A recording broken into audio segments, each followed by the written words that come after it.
El silencio en la casa adosada se sentía más pesado de lo habitual. Liam estaba en Austin para otra cumbre de socios de última hora y el vacío del brownstone de 4 plantas en el Upper East Side resonaba por todas partes. Yo, Sarapina Kingsley, estaba acostumbrada a la soledad de sus frecuentes ausencias. Era el precio de estar casada con un hombre cuya ambición estaba tan meticulosamente cuidada como su vestuario. Yo encontraba mi paz en el orden silencioso de mi vida. Mi trabajo con la Fundación Kingsley de Educación Artística, las reuniones de la Junta, las inauguraciones de galerías y mi colección de vinos. La bodega era mi santuario, un espacio con temperatura controlada, una carta de amor a Napa y Burdeos, un pasatiempo que había empezado con mi padre y que había evolucionado hasta convertirse en una pasión seria y profundamente personal. Allí había recuerdos, no solo botellas. Por eso, aquel martes por la noche, la violación se sintió tan íntima, tan visceral. Había bajado para elegir una botella para una cena tranquila. Las luces con sensor de movimiento se encendieron parpadeando, iluminando las filas de Borgoñas, la pared de los vinos de culto de California. Mis ojos fueron automáticamente a la sección superior derecha. La vitrina cerrada con llave, las joyas de la corona, el Romanée Conti de 1990 y el Cabernet Screaming Eagle de 2005. Eran más que vino. Eran hitos. El DRC fue la última botella que mi padre y yo compramos juntos antes de que falleciera. El Screaming Eagle fue un regalo para mí misma cuando la fundación consiguió su dotación permanente. Vi el espacio vacío donde deberían haber estado. Mi corazón dio un golpe lento y pesado contra mis costillas. Parpadeé pensando que la poca luz me estaba engañando. Me acerqué.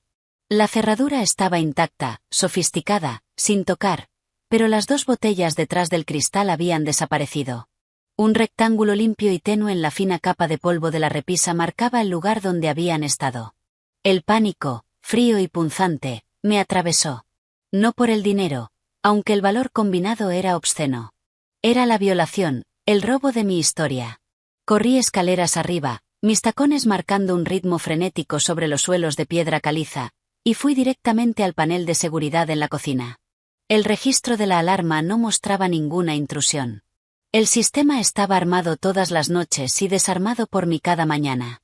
La única otra persona con el código, además de Liam, era María. María Rodríguez había estado con nosotros durante 8 años. Era familia en todo lo que realmente importaba. Había sostenido mi mano durante un aborto espontáneo al que Liam estaba demasiado ocupado para volver a casa. Había aprendido a preparar la tortilla española de mi madre. Habíamos llorado juntas viendo películas sentimentales. La sola idea me provocó una náusea física. No ella. Pero la lógica era una voz fría e insistente.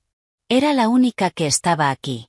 Caminé y mis pasos me llevaron al pequeño rincón de seguridad junto a la despensa, donde el monitor de la cámara de la bodega mostraba una transmisión en vivo.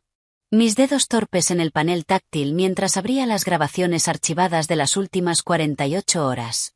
Avancé rápido entre fotogramas vacíos, el código de tiempo borroso. Entonces apareció ella, ayer a las 5:13 de la tarde. Liam estaba fuera. Yo estaba en un almuerzo de la fundación. María entró en la bodega, su postura no furtiva, sino decidida. Llevaba una gran bolsa de tela.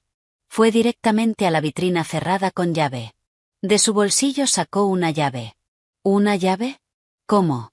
Observé conteniendo la respiración mientras abría la vitrina. Mis botellas. Con la misma eficiencia tranquila con la que abría la puerta principal. Tomó las 2 botellas, las envolvió con cuidado en lo que parecían paños de cocina y las colocó en su bolsa. Cerró la vitrina con llave, acomodó las botellas que quedaban para disimular el hueco y se marchó. Todo el proceso duró menos de 90 segundos. Me dejé caer en la silla, el cuero crujió en la casa silenciosa. La traición era un dolor hueco que me vaciaba por dentro. 8 años. Le había dado bonificaciones. Había pagado las clases del Community College de su hija. Le había dado meses de permiso pagado cuando su hermana estuvo enferma. ¿Y para qué? Para que robara las 2 cosas más significativas, más valiosas que tenía. La rabia empezó a reemplazar el dolor, quemándolo. Era una rabia limpia y afilada. Tomé el teléfono, mi pulgar flotando sobre su contacto. No llamé, envié un mensaje. Corto, Implacable. María, necesito que vengas a la casa ahora mismo. Es urgente. Su respuesta llegó un minuto después. Voy de camino, señora Kingsley. 20 minutos. Esos 20 minutos fueron una eternidad. Caminé de un lado a otro, la imagen de su robo tranquilo repitiéndose en mi mente. Ensayé lo que diría, cómo mantendría la voz firme. La policía. Debería llamar a la policía. Pero la idea de María esposada, su hija, el peso de nuestra historia, detuvo mi mano. La confrontaría. Recuperaría mi propiedad y terminaría todo esto. Sin policía. Más misericordia de la que merecía. La cerradura de la puerta principal sonó y sus pasos ligeros y familiares entraron en el vestíbulo. Señora Kingsley, ya estoy aquí. Yo estaba en el salón, de pie junto a la chimenea. No había encendido las luces principales, solo una lámpara. Entró aún con el abrigo puesto, con una expresión de ligera preocupación. ¿Está todo bien? Usted sonaba. ¿Dónde están, María? Mi voz era plana. Una lámina de hielo. Su rostro cambió. La máscara amable y preocupada se disolvió en otra cosa. No era culpa, ni miedo. Era una resignación cansada. ¿Dónde, qué? Señora Kingsley. No. La interrumpí, perdiendo el control. No nos insultes a las dos. La cámara de la bodega. Ayer a las 5:13. El Romanée Conti. El Screaming Eagle. Tenías una llave. Los metiste en tu bolsa. ¿Dónde están mis botellas? No se inmutó. Solo me miró. Sus ojos oscuros eran ilegibles. El silencio se alargó. Finalmente soltó un largo y lento suspiro. Las tengo. Están a salvo. ¿A salvo? Una risa amarga escapó de mí. Las robaste. Después de 8 años, María, me robaste. A nosotros. Dios mío. Si necesitabas dinero, lo sabes, solo tenías que pedirlo. No era por dinero, dijo. Su voz era baja y firme. Un tono que nunca le había escuchado usar conmigo. Entonces, ¿por qué? ¿Por emoción? ¿Para venderlas en algún mercado negro? ¿Tienes idea de lo que esos vinos significan para mí? Tengo una muy buena idea, dijo, clavando su mirada en mí. Por eso los tomé. Eso no tiene ningún sentido. Ahora estaba gritando, la rabia y el dolor desbordándose. Estás despedida, María. Recoge tus cosas de la casa de invitados y vete. Ahora. Tráeme mi vino y no llamaré a la policía. Considera eso mi único agradecimiento por 8 años de lo que yo creía que era lealtad. Asintió lentamente, como si lo hubiera esperado. No suplicó ni explicó nada. Simplemente se dio la vuelta para irse. En el arco del vestíbulo se detuvo. No se volvió hacia mí, pero inclinó ligeramente la cabeza hacia el comedor formal al otro lado del pasillo. Deberías mirar la otra. ¿La otra qué? La otra cámara. Sus ojos finalmente se encontraron con los míos por encima del hombro. Estaban llenos de una urgencia profunda y triste. La que tu marido instaló en el detector de humo frente al mueble del vino. La que apunta al armario, no a la habitación. A veces proteger a alguien significa hacer algo que parece incorrecto. Recuérdalo. Y entonces se fue. La puerta principal se cerró con un clic suave y definitivo. Me quedé inmóvil. La que tu marido instaló. Liam. El detector de humo. Él había insistido en cambiar todos los detectores hacía 6 meses, diciendo que los antiguos eran una responsabilidad. Había supervisado la instalación él mismo. Mis piernas se movieron antes de que mi mente pudiera procesarlo. Entré en el comedor. El mueble del vino era una hermosa pieza de nogal iluminada contra la pared del fondo. Encima, en la moldura ornamentada del techo, había un detector de humo blanco y estilizado. Arrastré la pesada silla de caoba del comedor, me subí y lo examiné. Parecía normal. Lo giré. Salió fácilmente de su base y ahí estaba. No solo un detector de humo. Una pequeña lente negra incrustada en el centro. Una ranura diminuta para tarjeta de memoria en el lateral. Una cámara. Una cámara muy cara y muy discreta. Mis manos temblaban mientras sacaba el dispositivo.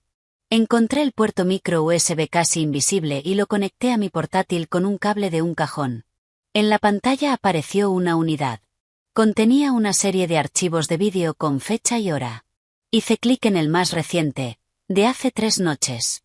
La marca de tiempo decía 2:04 de la madrugada. El campo de visión de la cámara era perfecto. Una vista clara de la sección cerrada del mueble del vino. La puerta de la bodega se abrió. Una figura entró. Liam. Todavía llevaba la chaqueta de su traje de cena, la corbata floja. Se veía alerta, no dormido. Fue directo al armario, usó su llave, por supuesto que tenía una llave, y lo abrió. De su bolsillo sacó un pequeño estuche de aspecto profesional. Lo abrió. Dentro había 2 jeringas con agujas finas y largas y 2 pequeños viales con líquido transparente. Un frío más profundo que cualquier bodega se filtró en mis huesos. Observé con una mano sobre mi boca mientras descorchaba con habilidad el DRC de 1990. Introdujo la aguja a través del papel y dentro del corcho, inyectando el contenido del primer vial. Hizo lo mismo con el Screaming Eagle. Volvió a sellarlos con un cuidado meticuloso. Usó una herramienta para asentar perfectamente los corchos, limpió los cuellos de las botellas, comprobó el nivel contra la luz y las colocó exactamente como estaban. Observó su trabajo, asintió satisfecho, cerró el armario y se fue. El vídeo terminó. Estaba entumecida. No podía respirar. Abrí el siguiente archivo. Era de la misma noche, minutos después, pero el ángulo era de otra cámara. Esta parecía ser la cámara de seguridad del pasillo fuera de su despacho. Liam estaba al teléfono. Su voz era un murmullo bajo. Subí el volumen. Listo. Está en ambas. La dosis es precisa. Actúa rápido, pero los efectos parecerán históricos, como un problema de largo plazo que finalmente estalla. Pausa. Escuchó. Luego una sonrisa lenta y cruel se extendió en su rostro. Una sonrisa que nunca había visto. Sí. Estoy seguro de que será ella quien las abra en la gala. Querrá presumir. El colapso público será espectacular. El informe médico mostrará abuso crónico de alcohol y dependencia de benzodiazepinas. La Junta de la Fundación no tendrá más opción que votarla para una licencia obligatoria. Y yo, como el marido preocupado y copresidente, asumiré naturalmente la gestión de sus acciones y su puesto en la Junta una vez que esté internada para tratamiento. El divorcio será sencillo. Incompetencia, adicción. Lo tendremos todo. Solo asegúrate de que tu médico esté listo con el informe. Entonces rió, un sonido suave y repugnante. Lo mejor es que ella nunca sabrá que la golpeó. Solo despertará con su vida arruinada y todos pensando que es una alcohólica secreta y frágil. Y yo seré el héroe que intentó salvarla. Nos vemos mañana, Isabella. Estamos muy cerca. La llamada terminó. La pantalla de mi portátil quedó negra. Isabella Vance. Mi supuesta amiga. Una rival en la recaudación de fondos del circuito benéfico. Inteligente, ambiciosa, eternamente soltera. Y mi marido. El mundo no giró. Se rompió. Se desintegró en 1.000.000 de fragmentos afilados y brillantes. Cada uno un recuerdo, un gesto, una promesa ahora revelada como una mentira. Las cumbres de socios, las noches tarde, la preocupación condescendiente por mi estrés, el entusiasmo para servir los vinos buenos en la próxima gala de la fundación. Muéstrales el Romanée Conti. Te lo mereces. No intentaba celebrarme. Intentaba borrarme. Mis manos, ahora extrañamente firmes, encontraron mi teléfono. No llamé a Liam. No llamé a mi abogado. No todavía. Llamé al 911. Cuando la operadora respondió, mi voz fue clara, distante. La voz de Sarapina Kingsley, presidenta de la Junta. Una mujer acostumbrada a dar órdenes. Sí. Necesito denunciar un intento de envenenamiento y una conspiración para cometer fraude. Mi nombre es Sarapina Kingsley. Mi dirección es 172 East 71 Street. Por favor envíen agentes y avisen a la fiscalía. Tengo pruebas en vídeo. Mientras daba los detalles, mis ojos se posaron en la pantalla negra y luego en el espacio vacío del mueble del vino al otro lado de la habitación. María no había robado mi vino. Había retirado el veneno. Había dejado la cámara. Había intentado, a su manera imposible, protegerme. Y yo la había despedido. Los últimos restos de mi antigua vida, la vida de confianza y lealtad asumida, se derrumbaron cuando escuché las primeras sirenas a lo lejos, cada vez más fuertes, viniendo por lo que quedaba del hombre con el que creía estar casada. Las siguientes 72 horas fueron un torbellino de realidades frías y procesales. Las sirenas dieron paso al crujido estático de las radios policiales en mi vestíbulo.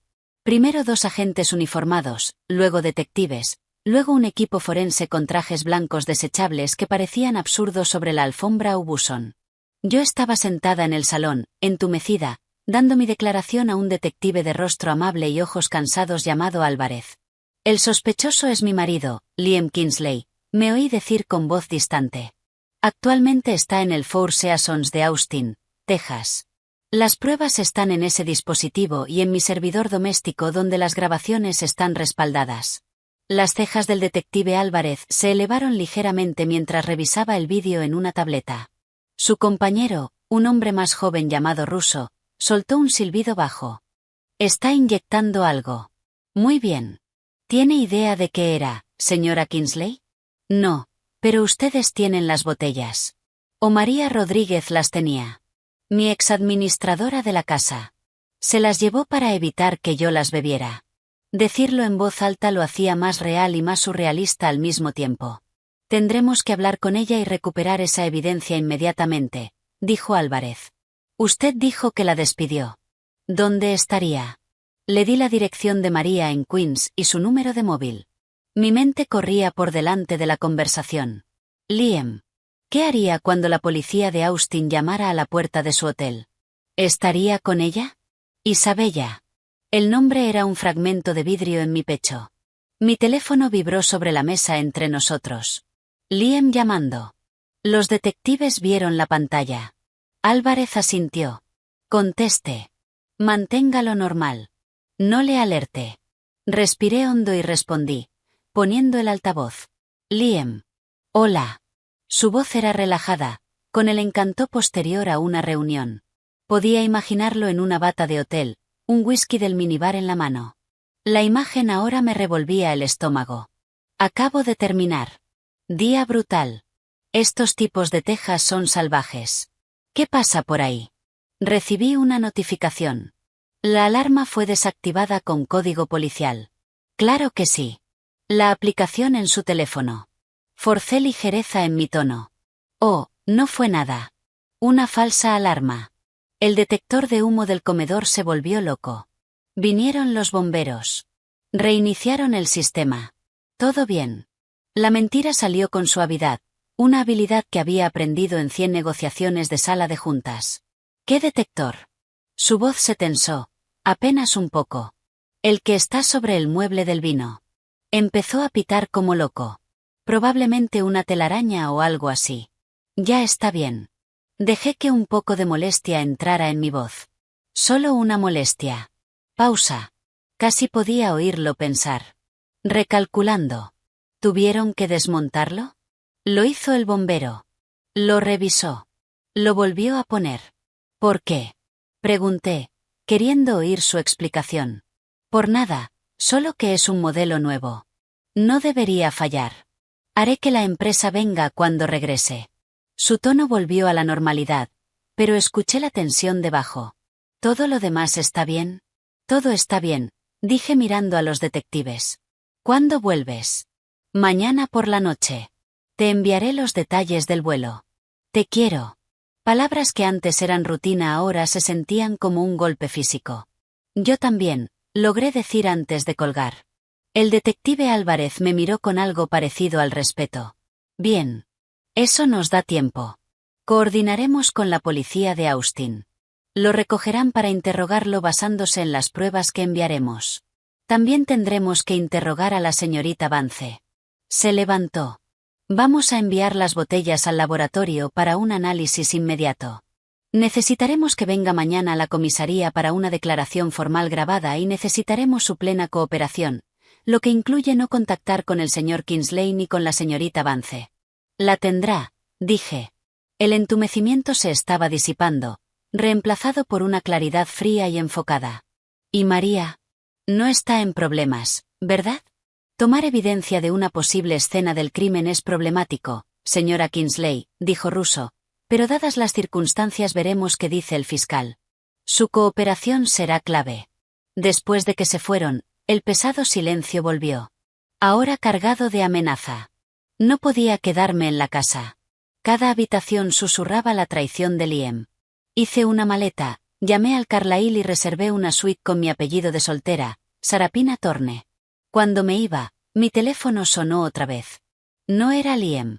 Era David Chen, mi abogado personal, un tiburón con traje a medida que había manejado los asuntos de mi familia durante una década. Le había enviado un mensaje una hora antes. Liam intentó envenenarme. Lo tengo en vídeo. La policía está aquí. Necesito que vengas. Respondí. David dijo Jesús santo. ¿Estás a salvo? Su voz era aguda, directa. Todo negocios. Sin preámbulos. Estoy a salvo. Estoy saliendo de la casa ahora. Voy al Carlyle. Bien. No hables con nadie. Estoy enviando un coche por ti. Te llevará a mi oficina. Necesitamos hablar antes de que des una declaración formal. La policía dijo. Yo me ocuparé de la policía. Sube al coche. Llegará en 10 minutos. Colgó. Las oficinas de David en Park Avenue eran un estudio de poder discreto. Cuando llegué, tenía una carpeta abierta sobre su enorme escritorio. Empieza desde el principio. No omitas nada, ordenó. Le conté todo. El vino desaparecido, confrontar a María, la cámara, el vídeo de Liam, la llamada con Isabella. David escuchó con los dedos entrelazados, su expresión de granito. Cuando terminé, se recostó. Bien. Esto es feo, pero también puede ser un regalo. El vídeo es una prueba irrefutable. Intento de agresión con arma mortal. Conspiración para fraude según lo que sospechas sobre la fundación. Tenemos que movernos rápido y con estrategia. La policía va por un camino. Nosotros por otro. Nuestro trabajo es protegerte a ti, tus activos y la fundación, en ese orden. Quiero que lo destruyas, David. Lo haremos, pero con inteligencia. Usaremos el caso penal como palanca, pero construiremos nuestro propio caso civil y financiero. Necesitamos saberlo todo. Registros bancarios, empresas pantalla, sus comunicaciones con Vance. Señaló hacia mí. Tu primera prioridad es actuar con normalidad. No dejes que sepa que lo sabes. Cuando lo arresten estarás sorprendida, devastada. No tendrás idea de cómo tu querido marido podría estar involucrado en algo así. ¿Entendido? Acabo de tener una llamada muy convincente con él, David. Creo que puedo manejarlo. Una sombra de sonrisa apareció en sus labios. Bien. Ahora, esta María es la incógnita. La policía la entrevistará. Nosotros necesitamos hacerlo primero. Necesitamos saber exactamente qué sabe, qué escuchó y cuáles son sus motivaciones. Si es vulnerable, el abogado de Liam intentará explotarlo, convertirla en una empleada resentida, la verdadera culpable. No lo es, dije con más fuerza de la que pretendía. Me salvó la vida. Sus acciones salvaron tu vida. Sus motivaciones son lo que necesitamos validar. ¿Dónde está? La policía probablemente está con ella ahora recuperando el vino. Dame su dirección. Haré que un equipo la encuentre después de que la policía termine, discretamente. Negué con la cabeza. No. Iré yo esta noche. Señora Kingsley, eso no es aconsejable, dijo David. Trabajó para mí 8 años. La acusé de robo y la despedí. Le debo una disculpa cara a cara. Y necesito escucharlo de ella. Todo. Me estudió un momento y luego asintió lentamente. Bien, pero no irá sola. Enviaré a Ben. Ben era su jefe de seguridad, un exagente federal con una calma imperturbable y unos ojos que no se perdían nada. Y llevarás un micrófono. Quiero todo lo que diga grabado. Unas horas después, tras dar mi declaración formal en la comisaría en un día de preguntas repetidas y jerga legal, estaba sentada en la parte trasera de un SUV negro mientras Ben conducía.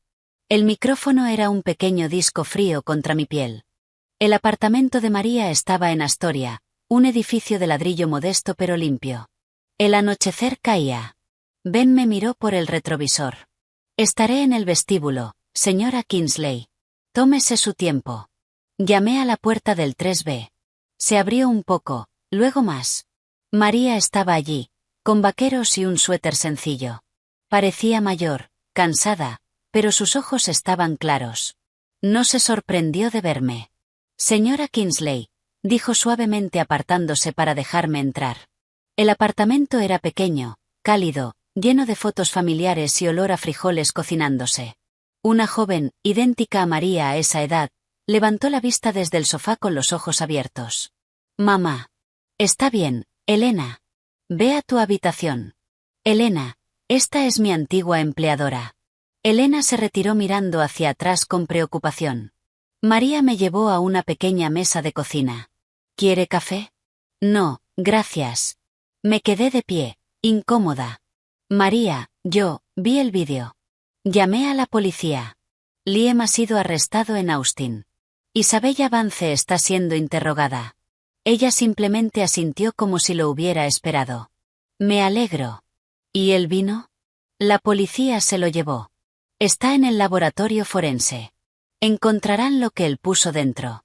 Finalmente me senté, el peso del día cayendo sobre mí. María, ¿por qué no me lo dijiste? Se sentó frente a mí, las manos juntas sobre la mesa. Una vida de servicio había entrenado su postura para ser perfecta, incluso aquí. ¿Cómo podía? Preguntó en un susurro. Él dijo que lo sabía. ¿Sabía qué? Sobre Elena. Sus ojos se llenaron de lágrimas que no cayeron. Sobre sus papeles. Vino aquí con una visa de turista cuando tenía 15 años para estar conmigo después de que su padre muriera. La visa expiró. Solicitamos un ajuste, pero fue rechazado. Está indocumentada. La palabra salió como un suspiro de dolor. He intentado todo. Abogados. Todo. Es un limbo. El señor Kingsley lo descubrió. No sé cómo. Hace 3 meses vino a verme al jardín. Dijo que si alguna vez decía una sola palabra contra él o te contaba algo, llamaría a inmigración. Dijo que Elena sería detenida, llevada a un centro y enviada de vuelta a un lugar que apenas recuerda. Dijo que sería culpa mía. Una lágrima escapó por su mejilla. ¿Qué podía hacer? ¿Elegir entre usted y mi hija? El horror, la crueldad fría y calculada me dejó sin aire. Oh, María. Así que escuché, continuó, su voz ganando fuerza. Me volví un fantasma. Escuchaba sus llamadas nocturnas cuando creía que yo estaba en mis habitaciones. Pensaba que yo hablaba poco inglés. Él y esa mujer, la serpiente Isabella. Hablaban de la fundación, del dinero, de usted. Estaban enamorados, pero era un amor hambriento. Querían lo que usted tenía. Luego, hace 2 semanas, lo escuché en su despacho. La puerta no estaba completamente cerrada. Hablaba del vino, de la gala, de un médico que escribiría un informe, de usted teniendo un colapso en público. Sus manos se apretaron. Sabía que tenía que detenerlo. Pero no podía acudir a usted. Él destruiría a Elena. Así que tomé el vino. Fue lo único que se me ocurrió. Si el vino desaparecía, usted no podría beberlo. El plan fallaría. ¿La cámara? Pregunté suavemente. Lo vi hace semanas ajustando el detector de humo del comedor. Parecía extraño. Es un hombre que llama a un técnico para cambiar una bombilla. Así que miré después. Vi la lente. Entonces supe que estaba vigilando, esperando. No sabía para qué. Después de escuchar el plan entendí que la cámara era para verlo a usted tomar el vino y tener prueba de que era usted quien abría las botellas. Así que, la redirigí un poco. Usé una herramienta del garaje. Ahora apuntaba al armario, no a la silla donde usted suele sentarse. Pensé, si está grabando, que se grabe a sí mismo. Me miró sin apartar la vista. Tomé la tarjeta de memoria el día que tomé el vino. Hice una copia en una pequeña unidad y la devolví al detector. Dejé el original para que usted lo encontrara. Esperaba que lo encontrara. El mensaje de texto. Revise el detector de humo.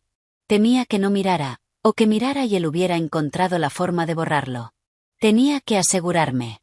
Por fin bajó la vista hacia sus manos. Lo siento, señora Kingsley, por la mentira, por robar, pero no me arrepiento de haberlo hecho. La ola de vergüenza que me recorrió fue insoportable. Te despedí. Te acusé después de todo lo que has hecho por mí. Después de todo lo que arriesgaste por mí. Ella levantó la vista, con una sonrisa tenue y triste en los labios. Usted me dio trabajo cuando nadie más lo hacía. Pagó las clases de Elena. Me sostuvo cuando murió Carlos.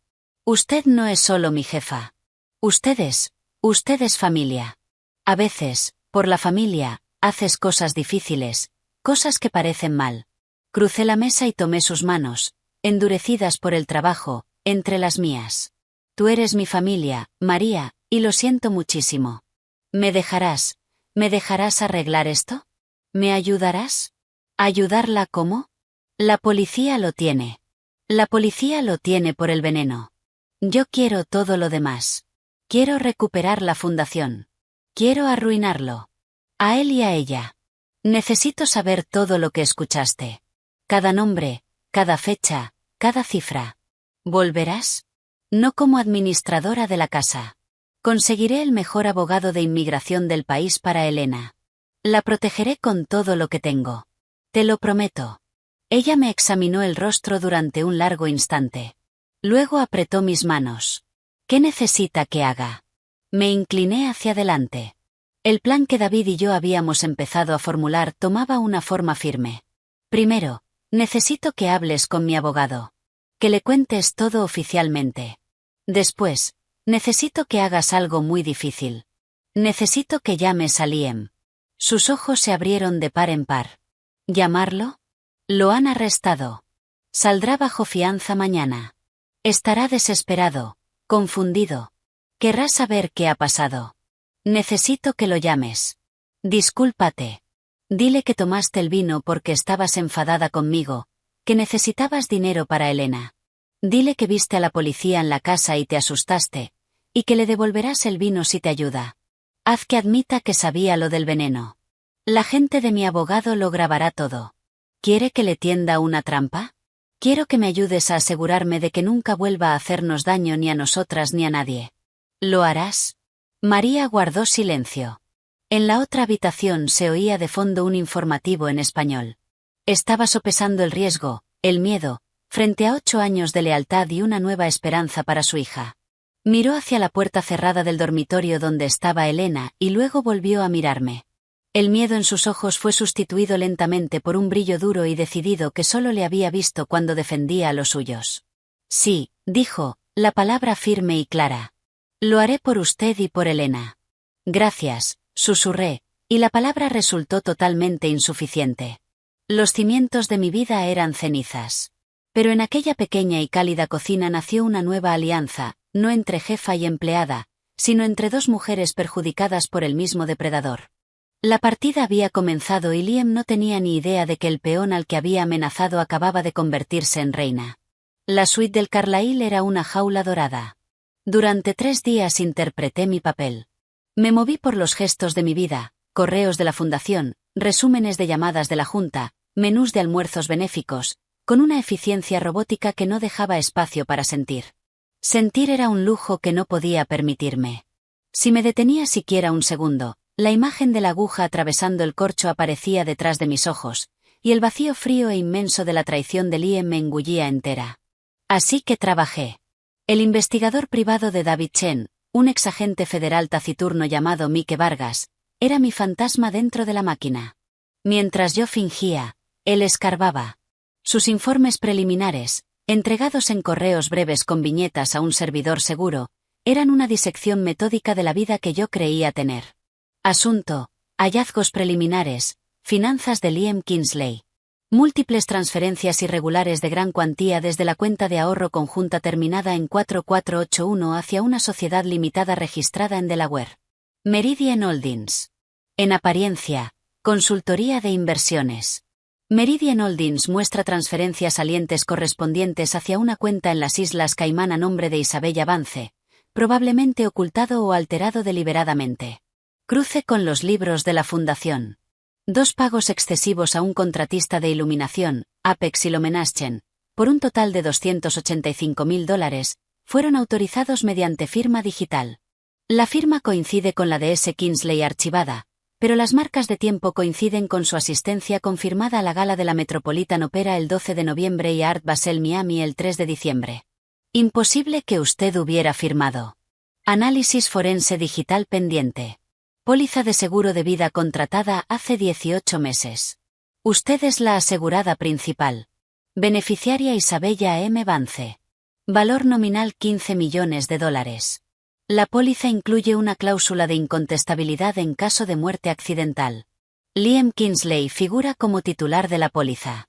Me quedé mirando la última línea hasta que las palabras se volvieron borrosas. 15 millones. Y una cláusula que significaba que si yo moría en un accidente, Isabella cobraría el dinero sin impugnación legal. Sentí que mi piel me quedaba pequeña. No se trataba solo de desacreditarme. Era una estrategia de dos frentes. Arruinarme públicamente y tomar el control. O, si eso fallaba, eliminarme de forma permanente. El vino era el plan A. No quería pensar cuál habría sido el plan B. Sonó mi teléfono. La línea personal. Liam. Había salido horas antes bajo una fianza de $2 millones después de su arresto en Austin.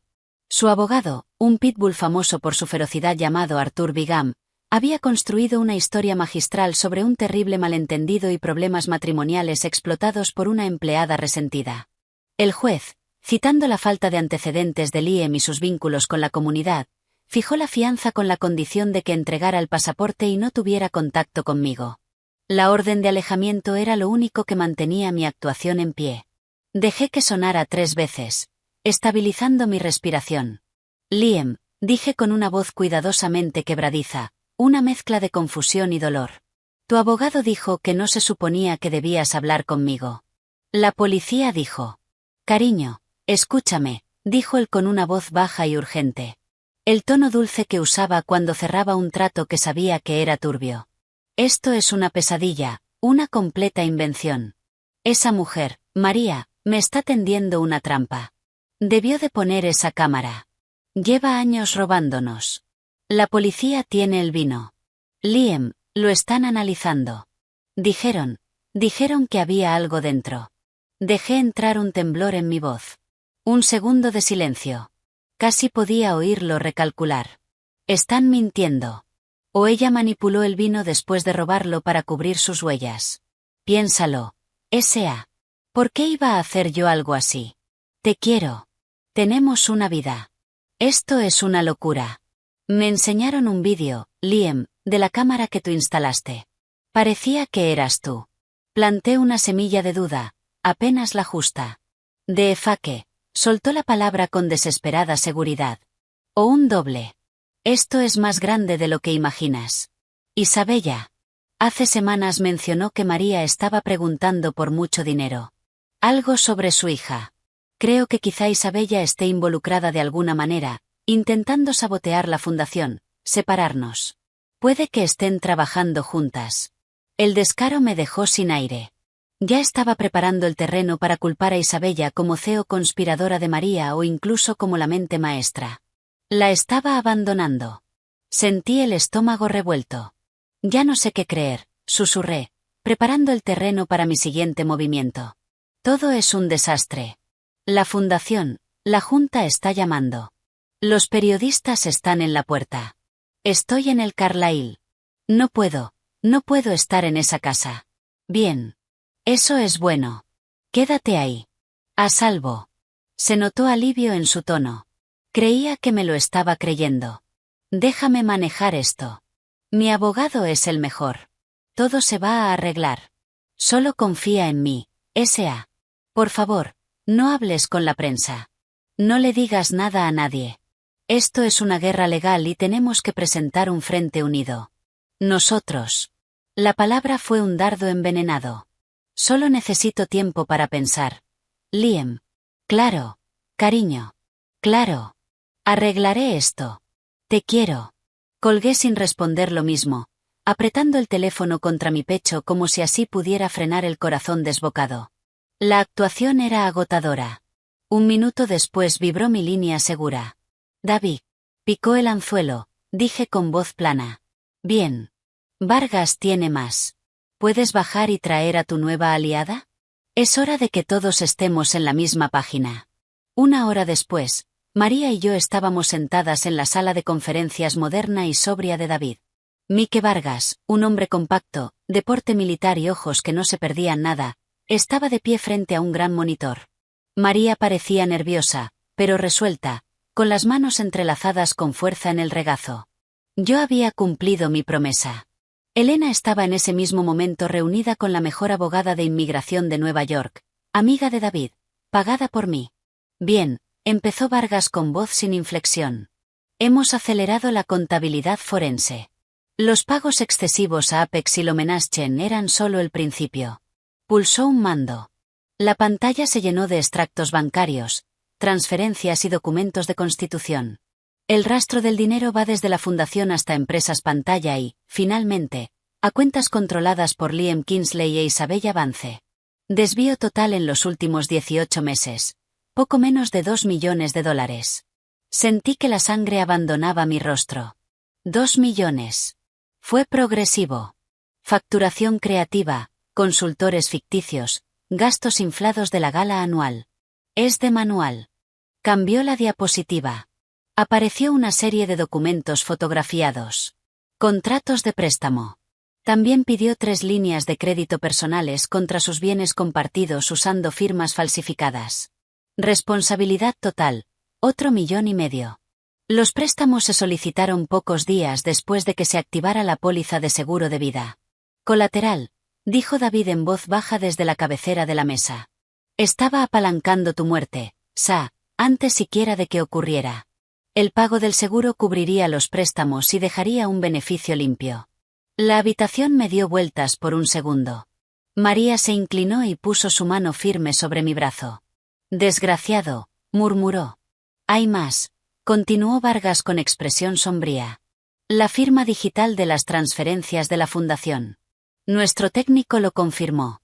Es una falsificación sofisticada, pero es una falsificación. Fue creada usando un escaneo de alta resolución de tu firma tomada de un cheque donado. El archivo se creó en el portátil personal de Liam. ¿Puedes demostrarlo? Preguntó David. Tenemos los metadatos. Tenemos el origen del escaneo. La conexión es directa. Respiré hondo, temblando. ¿Y qué hay de Isabella? Vargas mostró una nueva imagen. Capturas de cámaras de seguridad de un hotel elegante del Soho. Liam e Isabella abrazándose con intimidad despreocupada en el vestíbulo. La marca de tiempo era de hacía 6 semanas. Llevan usando este lugar para reuniones por la tarde desde hace unos 2 años. Según el conserje, al que convencimos para hablar, también tenemos recibos de tarjeta de crédito de cenas, viajes a Napa, compras de joyas desde la cuenta de Liam que coinciden con piezas que Isabella ha llevado en fotografías. Me miró. Esto no era solo una jugada financiera, señora Kingsley. Era personal. Siempre es personal, dije con voz de piedra. ¿Cuándo es la vista de la fianza? Mañana por la mañana, dijo David. Él estará allí con Bigam, aparentando arrepentimiento y agravio. El caso del fiscal por el envenenamiento es fuerte, pero sin una confesión directa o un testigo de su intención sigue siendo circunstancial.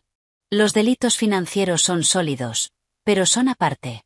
Tenemos que unirlo todo de una manera que un jurado no pueda ignorar. Miré a María. ¿Estás lista? Asintió, pálida pero decidida. David deslizó sobre la mesa un pequeño dispositivo de grabación de alta tecnología. Parecía un cargador elegante en forma de tarjeta. La llamada está prevista para las 7 de esta noche. Está desesperado, aislado y buscando una forma de desacreditarte a ti y exonerarse a sí mismo. Querrá creer que estás de su lado. Usa eso. Vargas estará vigilando desde aquí. Tendremos una grabación nítida. María cogió el dispositivo y le dio la vuelta entre las manos. ¿Qué digo? Cíñete a la verdad siempre que puedas, aconsejó David. Tú tomaste el vino. Tenías miedo. Necesitas su ayuda. Expresa tu enfado con Sara por despedirte. Tu objetivo es hacer que reconozca que sabía lo del veneno. O que implique a Isabella. Cualquier admisión servirá. A las 6:55 de la tarde estábamos en una pequeña oficina lateral insonorizada del bufete de David. María estaba sentada ante un escritorio, con la grabadora activada y oculta en un cajón. Vargas le hizo un gesto con el pulgar desde detrás del cristal unidireccional, donde yo estaba de pie con el corazón golpeándome el pecho. Hizo la llamada usando un número oculto. Sonó 2 veces. ¿Hola? La voz de Liam sonó cautelosa. Señor Kingsley, soy María. María Rodríguez. Su voz tenía un temblor convincente. Larga pausa. María. He intentado localizarte. La policía te está buscando. Lo sé. Yo lo siento mucho, señor Kingsley. Hice algo malo. Tomé el vino. Estaba enfadada con la señora Kingsley. Ella se quejaba del coste de la escuela de mi hija. Necesitaba dinero. Pensé que esas botellas valen muchísimo. Dejó que la frase se quebrara en un sollozo. Está bien, María. Está bien, dijo Liam, cambiando a un tono suave y manipulador. Lo entiendo. Ella puede ser difícil, pero tienes que devolver el vino. La policía cree que yo le hice algo. Tienes que decirles que lo cogiste antes de que pudiera pasar nada. Lo tengo guardado. Pero la policía, me da miedo. Si lo devuelvo, dirán que fui yo quien le hizo algo malo. No puedo ir a la cárcel. Señor Kingsley, mi hija. No irás a la cárcel. Yo te protegeré. Diré que fue un malentendido. Solo tienes que decir la verdad. Tomaste el vino antes de la gala, justo antes de que nadie pudiera manipularlo. Su voz estaba cargada de una esperanza desesperada. Lo tomé el día antes de que usted volviera de su último viaje, dijo María, eligiendo con cuidado sus palabras. Lo vi en la cámara del comedor. Unas noches antes. Lo vi con la aguja. Me asusté. No entendía nada. Pero pensé que si tomaba el vino, nadie saldría herido. Intentaba ayudar. El silencio al otro lado fue profundo. Eléctrico. Cuando Liam volvió a hablar, el tono tranquilizador había desaparecido, sustituido por un filo frío y duro. ¿Qué viste, María? Lo vi poniendo algo en las botellas. El vino tinto y el vino blanco. Te equivocas. El ángulo de la cámara era malo. La luz era mala. Estaba retrocediendo, pero el pánico estaba ahí. No, señor. Era usted. Yo tengo la otra copia de la cámara. La policía, ellos solo tienen una. Yo tengo la original. Estaba improvisando de forma brillante, mostrando el cebo. ¿Tienes la tarjeta de memoria original? Su voz era una cuchilla. Sí. Hice una copia para la señora Kingsley. Guardé la primera por seguridad. Otro silencio, esta vez más largo. Podíamos oír su respiración irregular por el altavoz. María, escúchame. Esto te queda grande. Isabella. Ella te metió en esto, ¿verdad? Te pagó para robar el vino y tenderme una trampa. Todo esto es idea suya. Tienes que decirle eso a la policía. Diles que Isabella Vance te prometió dinero. Prometió ayudar a tu hija si me incriminabas. Esa es la verdad, ¿no? Estaba haciendo exactamente lo que David había predicho, intentando desviar la culpa hacia Isabella. María siguió el juego, con la voz temblorosa. Ella dijo que usted lo entendería. Dijo que era para proteger la fundación de la señora Kingsley.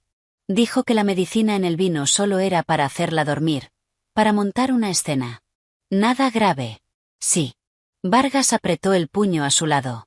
Había admitido saber de la sustancia y de su propósito, e implicado a Isabella, todo en la misma frase. Era solo un sedante, siseó Liam, cayendo por completo en la trampa, solo para hacer que pareciera inestable. Isabella dijo que era inofensivo. Pero tú robaste el vino. Arruinaste el plan. Y ahora intentas chantajearme. ¿Es eso? Tengo miedo, señor Kingsley. No sé qué hacer. Esto es lo que vas a hacer.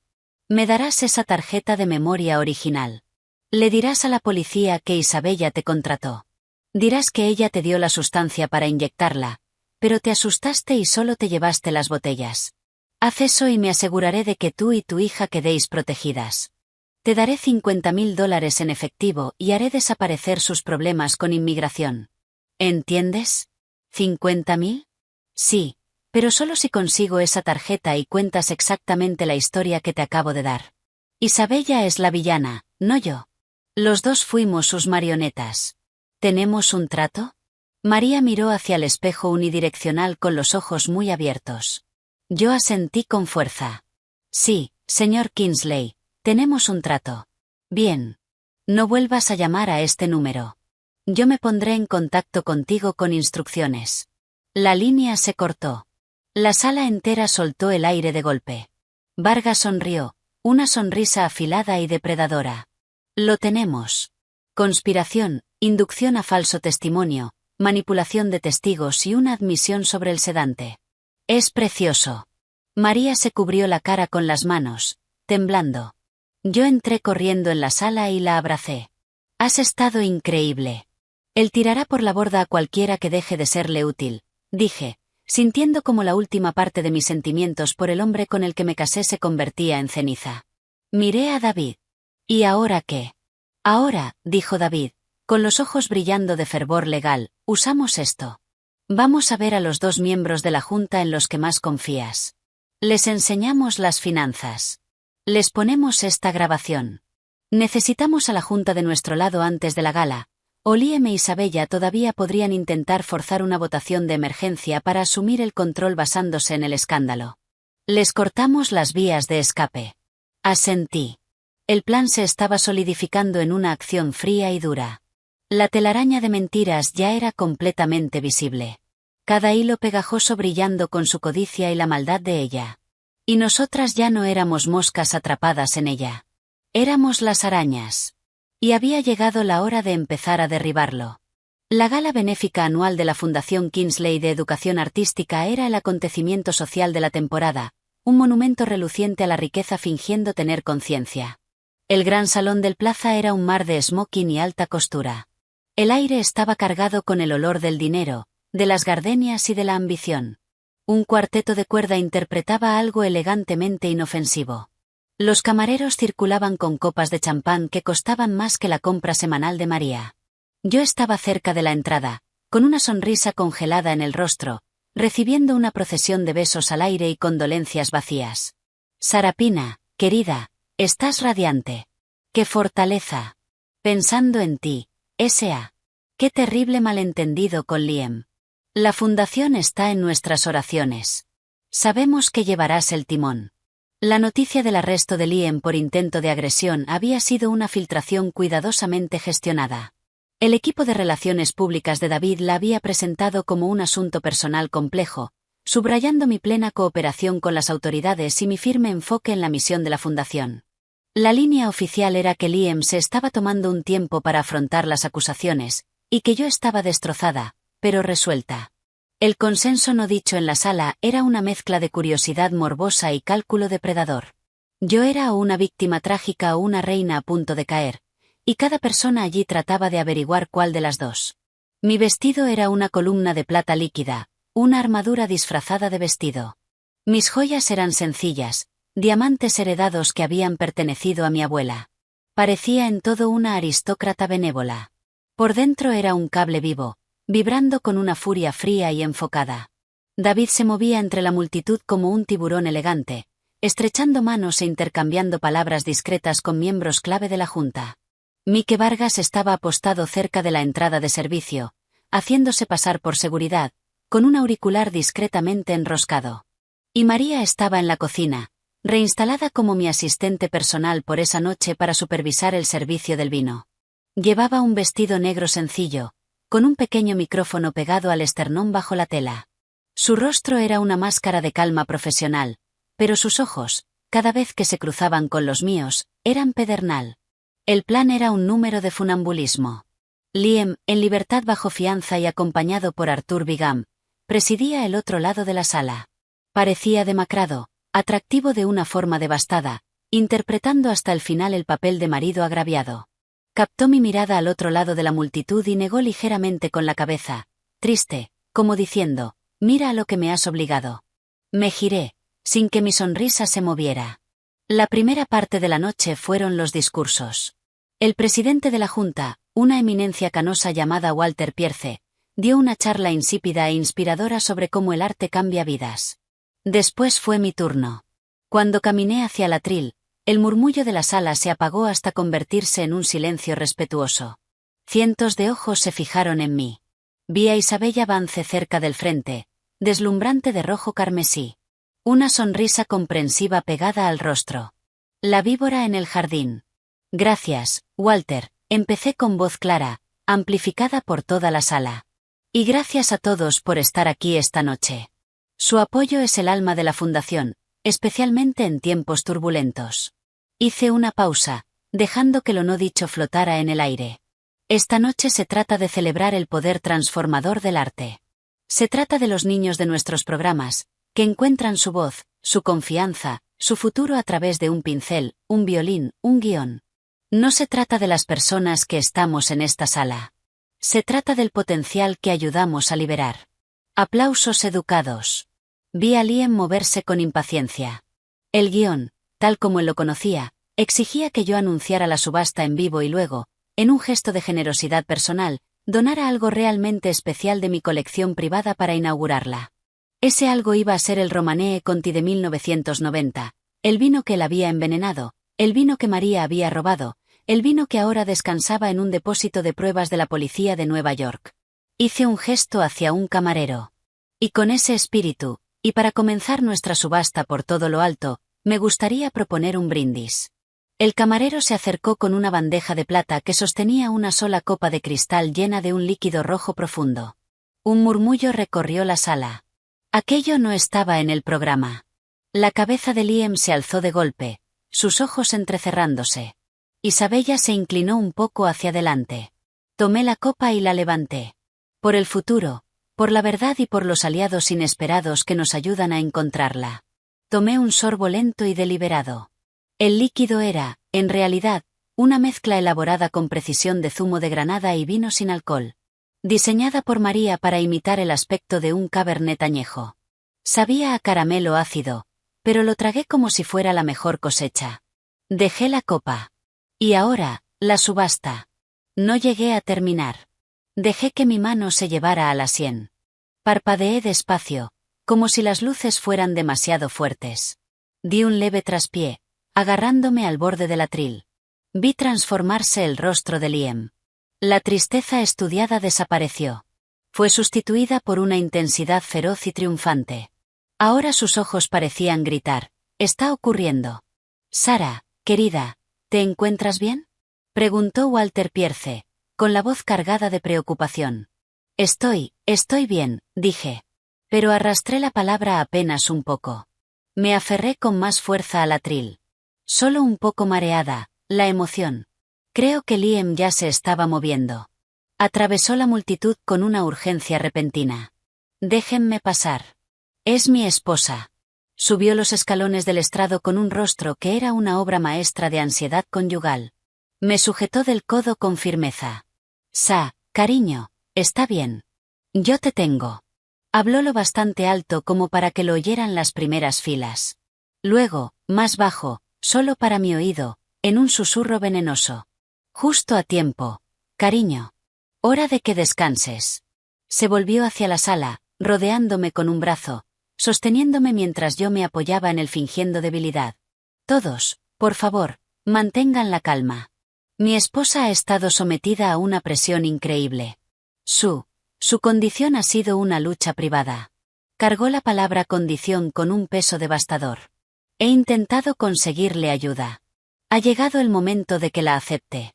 El doctor Evans, desde un lateral de la sala, un hombre al que reconocí enseguida, un conocido especialista en adicciones muy mediático al que Liam había consultado una vez por el hijo de un miembro de la Junta, dio un paso al frente con un maletín médico en la mano. La multitud estaba completamente en silencio. Una mezcla de horror y fascinación total. «No, Liam, estoy bien», protesté débilmente, empujando su pecho. «No estás bien, dijo él, con la voz quebrada por una emoción teatral. «Llevas meses automedicándote. La presión, es demasiado. Vamos a darte la ayuda que necesitas. El doctor Evans va a darte algo para calmarte y luego iremos a un centro maravilloso donde podrás recuperarte». Le hizo una señal al médico, que sacó una jeringa ya cargada. Esa era mi señal. La visión de la aguja, tan semejante a la del vídeo, rompió lo último de mi actuación. Dejé de apoyarme en él. Me enderecé, apartando su brazo con una fuerza que lo sorprendió. El mareo y el balbuceo desaparecieron de mi voz. ¿Una condición? Liam, mi voz, ahora fría y afilada como un bisturí, resonó por todo el salón silencioso a través del micrófono. ¿Así llamas al veneno que inyectaste en mi Romanee Conti? El jadeo del público fue una ola física. El rostro de Liam quedó en blanco por la sorpresa. Sarah, estás confundida. No estás bien. Oh, estoy perfectamente bien, dije, apartándome de él hacia el centro del escenario. Miré al mar de rostros atónitos. Lo que acaban de presenciar ha sido una actuación, una necesaria, porque mi marido, Liam Kingsley, y dejé que mi mirada encontrara a Isabella, cuyo rostro carmesí estaba perdiendo todo el color, su socia, Isabella Vance, conspiraron para envenenarme esta noche. Su plan era que yo bebiera ese vino, me desplomara delante de todos ustedes y me diagnosticaran como una adicta sin remedio. Para que Liam pudiera asumir el control de mi fundación y de mis bienes. Esto es una locura, rugió Liam, recuperándose. Se dirigió al público. ¿No lo ven? Está sufriendo un brote psicótico. El estrés de estas acusaciones falsas. Las acusaciones no son falsas, Liam, dijo una nueva voz, tranquila y clara. María había subido al escenario. Llevaba un micrófono inalámbrico en la mano. Parecía pequeña y fuera de lugar entre tanto brillo, pero su voz no vaciló. Te vi 3 noches antes de que te fueras a Austin. En la bodega. Usaste una jeringa. Metiste algo en el Romanee Conti de 1990 y en el Cabernet Screaming Eagle de 2005. Liam la miró como si estuviera viendo un fantasma. Tú eres la ladrona. Robaste el vino. Intentas incriminarme porque ella te despidió. Tomé el vino para impedir que le hicieras daño, dijo María, ganando fuerza con cada palabra. Y dejé la cámara para que ella viera la verdad. ¿Qué cámara? Bramó Liam, pero un destello de duda, de horror naciente, cruzó su rostro. La cámara que mandaste instalar en el detector de humo, señor Kingsley, dijo María. La que pensabas que apuntaba a la sala para grabar a la señora Kingsley actuando de forma errática. Yo la ajusté. Apuntaba al armario del vino. Te grabó envenenando las botellas. Le quité el micrófono de la mano. La policía de Nueva York tiene ese vídeo, Liam. Y también tienen el vino. Los informes del laboratorio llegaron esta tarde. Un potente cóctel de sedantes y un agente disociativo, diseñado para provocar un colapso muy público y muy humillante. Volví a mirar hacia la sala. También tienen los registros financieros.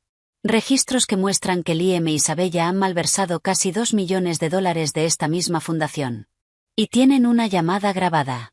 Hice un gesto hacia David, que estaba junto a la cabina audiovisual. Un instante después, la voz de Liam, pequeña pero inconfundible, llenó el gran salón. Era solo un sedante, solo para hacerla parecer inestable. Isabella dijo que era inofensivo, pero tú robaste el vino. Arruinaste el plan. La grabación siguió sonando. Su oferta de $50.000. Su instrucción de incriminar a Isabella. La sala era un caos absoluto. Los teléfonos estaban levantados.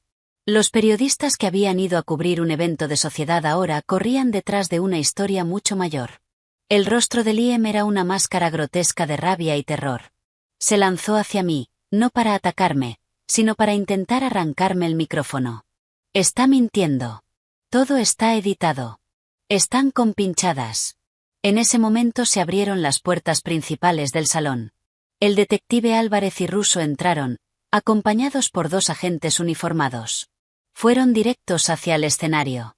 Liam Kingsley, la voz de Álvarez se oyó sin necesidad de micrófono, queda detenido por el intento de agresión contra Sarapina Kingsley, conspiración para cometer fraude, manipulación de testigos e inducción al falso testimonio. Tiene derecho a guardar silencio. Mientras Álvarez le leía sus derechos, el abogado de Liam, Vigam, estaba a su lado susurrándole al oído, pero ya había terminado. La actuación había acabado. A Liam le pusieron las esposas con la cabeza agachada, la imagen misma de la derrota absoluta. Cuando se lo llevaban, cruzó la mirada conmigo. El odio en sus ojos era puro y salvaje. El detective ruso se volvió entonces hacia Isabella Vance, que intentaba fundirse con la multitud. Isabella Vance, Queda detenida por conspiración para cometer fraude y como cómplice en el intento de agresión. Esto es indignante. No tengo idea de qué está pasando, chilló ella, con toda su compostura desaparecida. Tenemos el rastro del dinero, dijo Russo con calma. Tenemos la declaración del señor Kingsley implicándola. Lo hablaremos en comisaría. La sala era un clamor. Los flashes estallaban. Walter Pierce estaba a mi lado con una mano sobre mi hombro. Dios mío, Sarapina, la junta. No teníamos ni idea. Lo sé, Walter, dije, dejando que mi máscara pública se suavizara en una expresión de resiliencia dolida. Siento mucho que hayan tenido que enterarse así. Mañana entregaré a la junta el dossier completo con todas las pruebas. Mi única preocupación era impedir que siguieran dañando la fundación. Sobre el escenario, María se había quedado sola, abrumada. Caminé hasta ella y le tomé la mano, levantándola ligeramente. Las cámaras nos siguieron. Esta es María Rodríguez, dije, con una voz firme y clara. Durante 8 años no fue solo la administradora de mi casa. Fue mi familia. Y cuando mi propio marido intentó destruirme, ella lo arriesgó todo, su trabajo, su seguridad, el futuro de su propia hija, para protegerme. Ella es la razón por la que sigo en pie y la razón por la que el futuro de esta fundación está a salvo. Es y seguirá siendo una parte valiosísima de nuestra organización. Le rodeé los hombros delgados con el brazo. Ella me miró con lágrimas brillando en los ojos, no de miedo, sino de reivindicación. La multitud, tras un instante de silencio atónito, comenzó a aplaudir. Al principio con timidez, luego creciendo hasta convertirse en una ovación unánime y atronadora. No era solo por mí. Era por la historia, por el drama, por el giro deslumbrante. El villano estaba esposado, la víctima era una heroína y la humilde empleada se había convertido en la brújula moral. Mientras la policía se llevaba a Isabella entre sollozos y el personal del evento intentaba devolver algo de orden al lugar, David apareció a mi lado. La prensa se va a lanzar sobre esto. Es la tormenta perfecta. Mañana por la mañana entregaremos el vídeo completo y el resumen financiero a la fiscalía. Liam no saldrá bajo fianza esta vez. E Isabella va a delatarlo para salvarse. Miré el caos que poco a poco se iba disipando.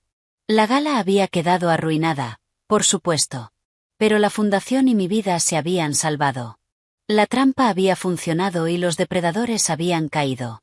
La guerra no había terminado. Las batallas legales serían largas y feas. Pero la primera batalla decisiva se había ganado en un campo muy público elegido por mí. Me volví hacia María. Estuviste magnífica. También usted, señora, susurró ella. No, dije apretando su mano. Señora no. Ya no. Sarapina. Y esto no ha hecho más que empezar. El sabor del vino falso seguía áspero en mi lengua, pero era el sabor dulce de la victoria lo que me llenaba mientras veía apagarse las últimas luces azules de los coches de policía en la entrada. A la mañana siguiente de la gala, el mundo estalló, no con fuerza literal, sino con el chirrido digital ensordecedor de un frenesí mediático desatado. Mi foto, con el brazo firme alrededor de una María llorosa, ocupaba la portada del New York Post.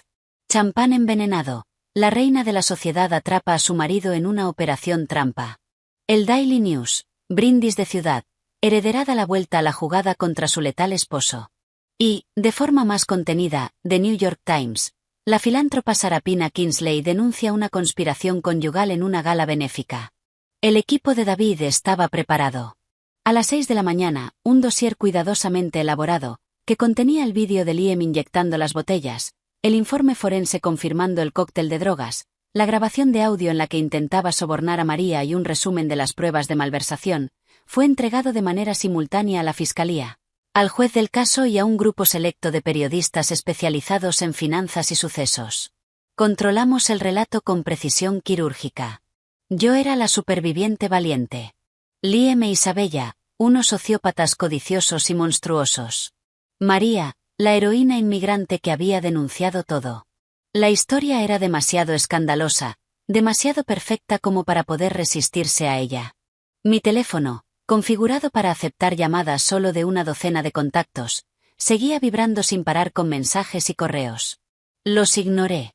Tomando café en el salón inundado de sol de mi suite temporal en el Carlyle, David Chen deslizaba el dedo por una tableta frente a mí con una leve sonrisa en los labios. Vigam está gritando hasta quedarse sin voz, dijo sin levantar la vista. Afirma que la grabación de Liam y María es inducción. Que María actuaba como agente del Estado. Va a presentar una moción para anularla. No va a funcionar. Ella era una ciudadana privada y tu marido se incriminó voluntariamente. El juez ni la va a tocar. Por fin levantó la vista hacia mí. La fiscalía va a añadir intento de asesinato a la acusación.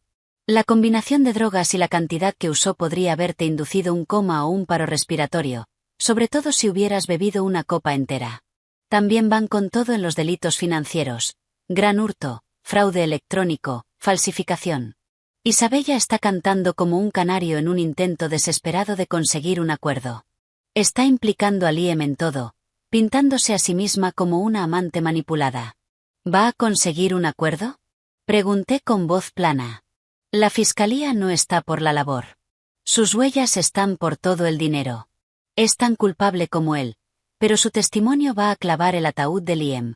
Esta vez no va a salir bajo fianza. No con riesgo de fuga y un cargo de intento de asesinato. Dejó la tableta sobre la mesa. Ahora tenemos que hablar de ti. La Junta de la Fundación está en sesión de emergencia esta tarde. Tienes que dirigirte a ellos en persona. La sala de juntas de la Fundación Kingsley de Educación Artística era un templo de dinero silencioso y arte moderno de buen gusto. 10 rostros, una mezcla de filántropos de la vieja guardia y estrategas afilados del dinero nuevo, me observaban mientras tomaba asiento en la cabecera de la mesa. Walter Pierce, el presidente, se aclaró la garganta. Su expresión era una mezcla de preocupación paternal y terror absoluto por la reputación de la fundación. Sarapina, empezó con voz áspera. Primero déjame decirte, en nombre de la Junta, el profundo alivio que sentimos por tu seguridad. Lo que has vivido es inimaginable. Sin embargo, el espectáculo público, la naturaleza de las acusaciones, coloca a la Fundación en una posición extremadamente delicada. Nuestros donantes están nerviosos. Los medios están acampados fuera de nuestras oficinas. Lo esperaba. Miedo disfrazado de preocupación. Crucé las manos sobre el nogal pulido. Walter, comprendo la inquietud, y por eso he tomado medidas proactivas. Hice una señal a David, que repartió carpetas encuadernadas. Esto es una auditoría independiente completa de las finanzas de la Fundación durante los últimos 2 años, encargada por Miallera Goldstein. Detalla cada transacción manipulada por Liam e Isabella. También expone los nuevos controles financieros blindados que voy a implantar de inmediato. Doble firma obligatoria en todos los gastos superiores a $10.000, auditorías trimestrales de terceros y separación total entre cuentas personales y cuentas de la Fundación. Además, he repuesto con fondos personales el $1.980.000 malversado, con intereses incluidos. Un murmullo recorrió la mesa. Reponer el dinero era un golpe maestro. Eliminaba al instante la mancha financiera del escándalo y demostraba un compromiso absoluto. Además, continué, voy a apartarme voluntariamente de la presidencia del Comité de la Gala y de la Subcomisión de Finanzas con efecto inmediato hasta que concluyan los procedimientos judiciales. Recomiendo que Walter asuma la presidencia temporal. Mi foco seguirá siendo nuestra misión filantrópica, pero lo haré desde un papel menos expuesto públicamente para proteger la reputación de la Fundación. Los miembros de la Junta intercambiaron miradas. Mis movimientos eran jugadas de ajedrez, sacrificar un peón para proteger a la reina. No podían acusarme de anteponerme a la Fundación. Estaba haciendo justo lo contrario. Eso es muy responsable, Sarapina, dijo Eleanor Vance, sin relación con Isabella, una inversora de capital riesgo de mirada incisiva. Pero el hedor del escándalo permanece. ¿Cómo tranquilizamos a los grandes donantes si les hacemos ver que esto fue un hecho aislado, que la Fundación en sí no está comprometida? Mostrándoles las pruebas, respondí con calma. Somos víctimas de un crimen, no sus autores. Hemos sido transparentes. Hemos tomado medidas correctivas y hemos resarcido a los perjudicados. También he redactado un comunicado que me gustaría leerles. Saqué una sola hoja de papel de mi carpeta. No era la súplica emocional que esperaban. Era una declaración de guerra. La Fundación Kingsley de Educación Artística fue fundada sobre los principios de confianza, empoderamiento e integridad. Recientemente, Esa confianza fue brutalmente traicionada por personas que colocaron su codicia personal por encima de nuestra misión sagrada. Mientras el proceso legal sigue su curso, queremos asegurar a cada donante, cada voluntario y cada niño al que servimos que su fe no ha sido mal depositada. Hemos salido de esta prueba más fuertes, con nuevas salvaguardas y un renovado compromiso con la transparencia. Con ese fin, estamos creando la Iniciativa de Integridad María Rodríguez, un fondo para denunciantes y un programa de apoyo legal para empleados del sector sin ánimo de lucro, nombrado en honor a la mujer cuya valentía y lealtad expusieron la verdad y salvaron a esta fundación de un daño irreparable. No nos definirá la traición de unos pocos, sino el coraje de una y la resiliencia de muchos. El silencio fue profundo. Entonces Eleanor Vance empezó a aplaudir despacio. Luego se unieron los demás. Era un aplauso estratégico, pero era un aplauso. Había reformulado el escándalo, de un drama personal escabroso a una historia de resiliencia institucional y coraje moral. Y había consagrado a María para siempre como heroína, haciendo políticamente tóxico cualquier movimiento contra ella. Propongo que aceptemos las propuestas de Sarapina y difundamos el comunicado de inmediato, dijo Eleanor. La votación fue unánime. Los procesos judiciales que siguieron fueron un desmontaje sombrío y metódico. Liam, sin derecho a fianza, se sentaba con mono carcelario en la mesa de la defensa, irradiando un odio venenoso que llenaba la sala. Arthur Bigham luchó como un animal acorralado, pero las pruebas eran un tsunami. El vídeo se reprodujo ante el jurado. El toxicólogo forense explicó cómo el cóctel de drogas podría haber provocado efectos neurológicos y respiratorios catastróficos. Un experto digital detalló las firmas falsificadas.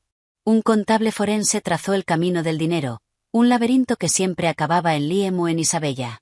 La testigo estrella de la acusación fue María. Subió al estrado con un traje azul marino sencillo, la espalda recta. Bigham intentó destrozarla en el contrainterrogatorio. Señora Rodríguez, admite que robó una propiedad valorada en más de $500,000. Retiré la prueba de un delito para evitar un asesinato. Sí. Le mintió a la señora Kingsley sobre ello. Omití la verdad para proteger a mi hija de ser deportada por el señor Kingsley. Y grabó en secreto una conversación privada, provocando que mi cliente se incriminara.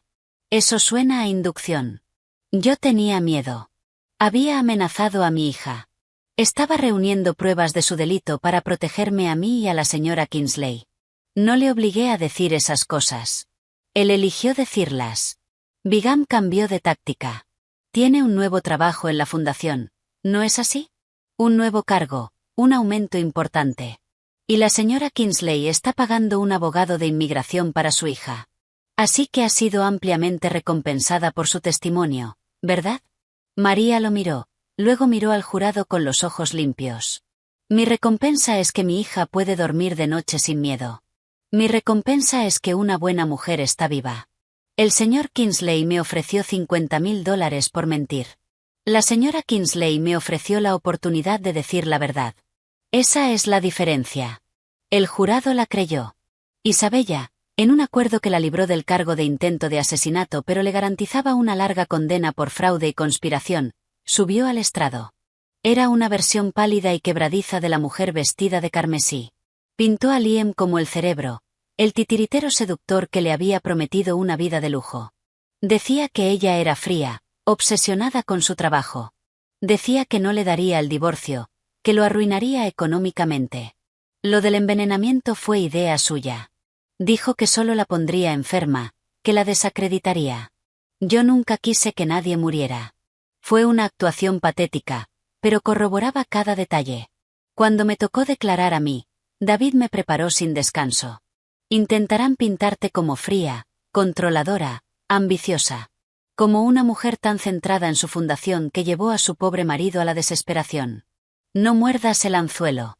Mantén la calma. Sé factual. Muestra emoción solo cuando hables de la traición en sí. Bigham hizo lo posible. Señora Kingsley, ¿no es cierto que su matrimonio llevaba años deteriorado? ¿Que usted priorizaba la fundación por encima de su marido? La fundación era nuestra pasión compartida, respondí con calma. Al menos eso creía yo. Usted es una mujer rica por sí misma.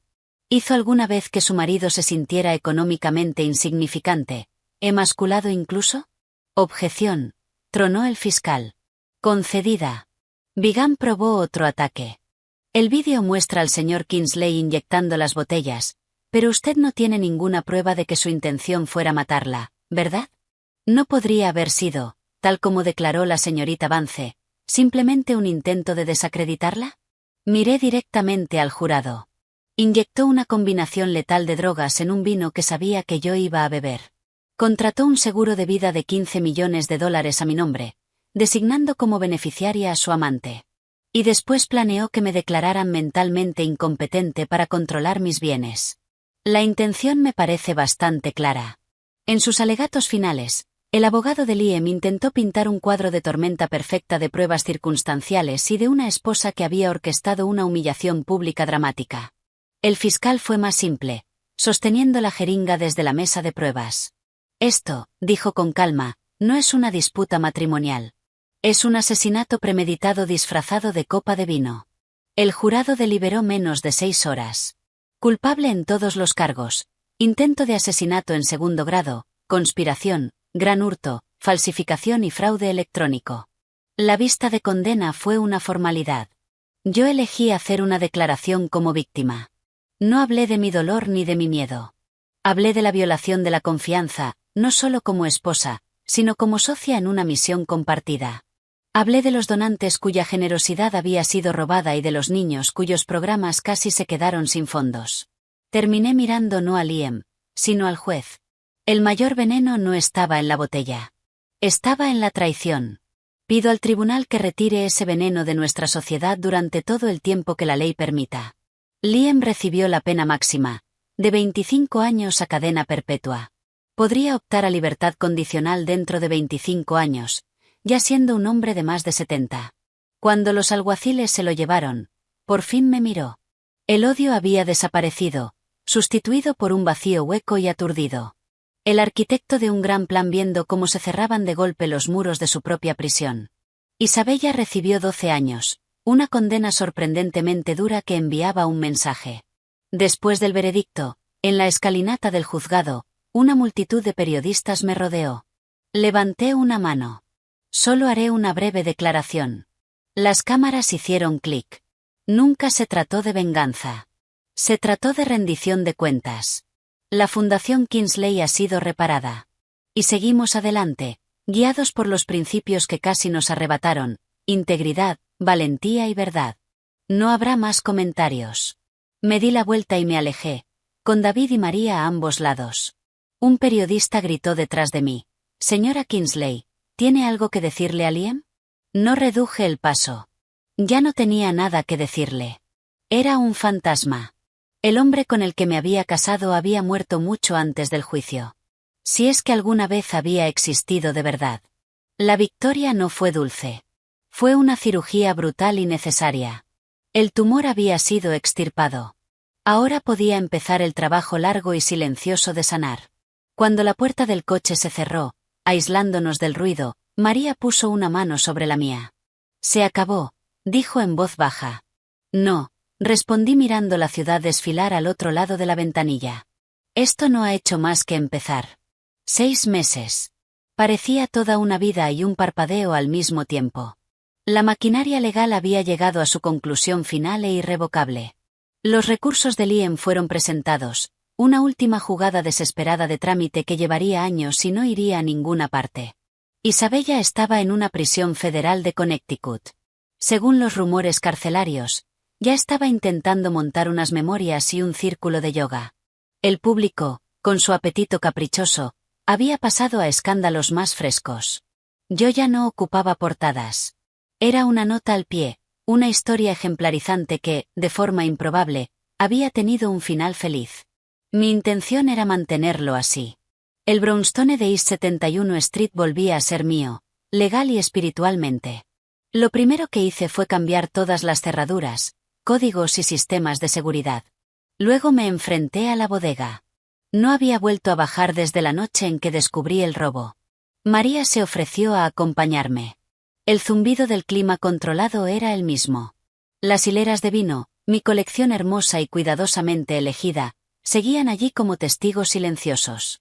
Mis ojos fueron al hueco ahora vacío de la vitrina cerrada. El DRC y el Screaming Eagle se habían ido para siempre, retenidos como prueba. Su destino quedaba en manos de algún empleado del depósito judicial. No los quería de vuelta. Eran reliquias de un pasado embrujado. Parece una tumba, dije, con la voz resonando un poco. Era un santuario, corrigió María con suavidad, de pie a mi lado. Puede volver a serlo. Diferente, pero volver a serlo. Negué con la cabeza. No. Para mí ya no. Entonces una idea, que hasta ese momento había sido solo una intuición vaga, cristalizó en un plan. Un santuario, sí, pero no para botellas. Para personas. Llamé a un arquitecto al día siguiente. La transformación duró 4 meses.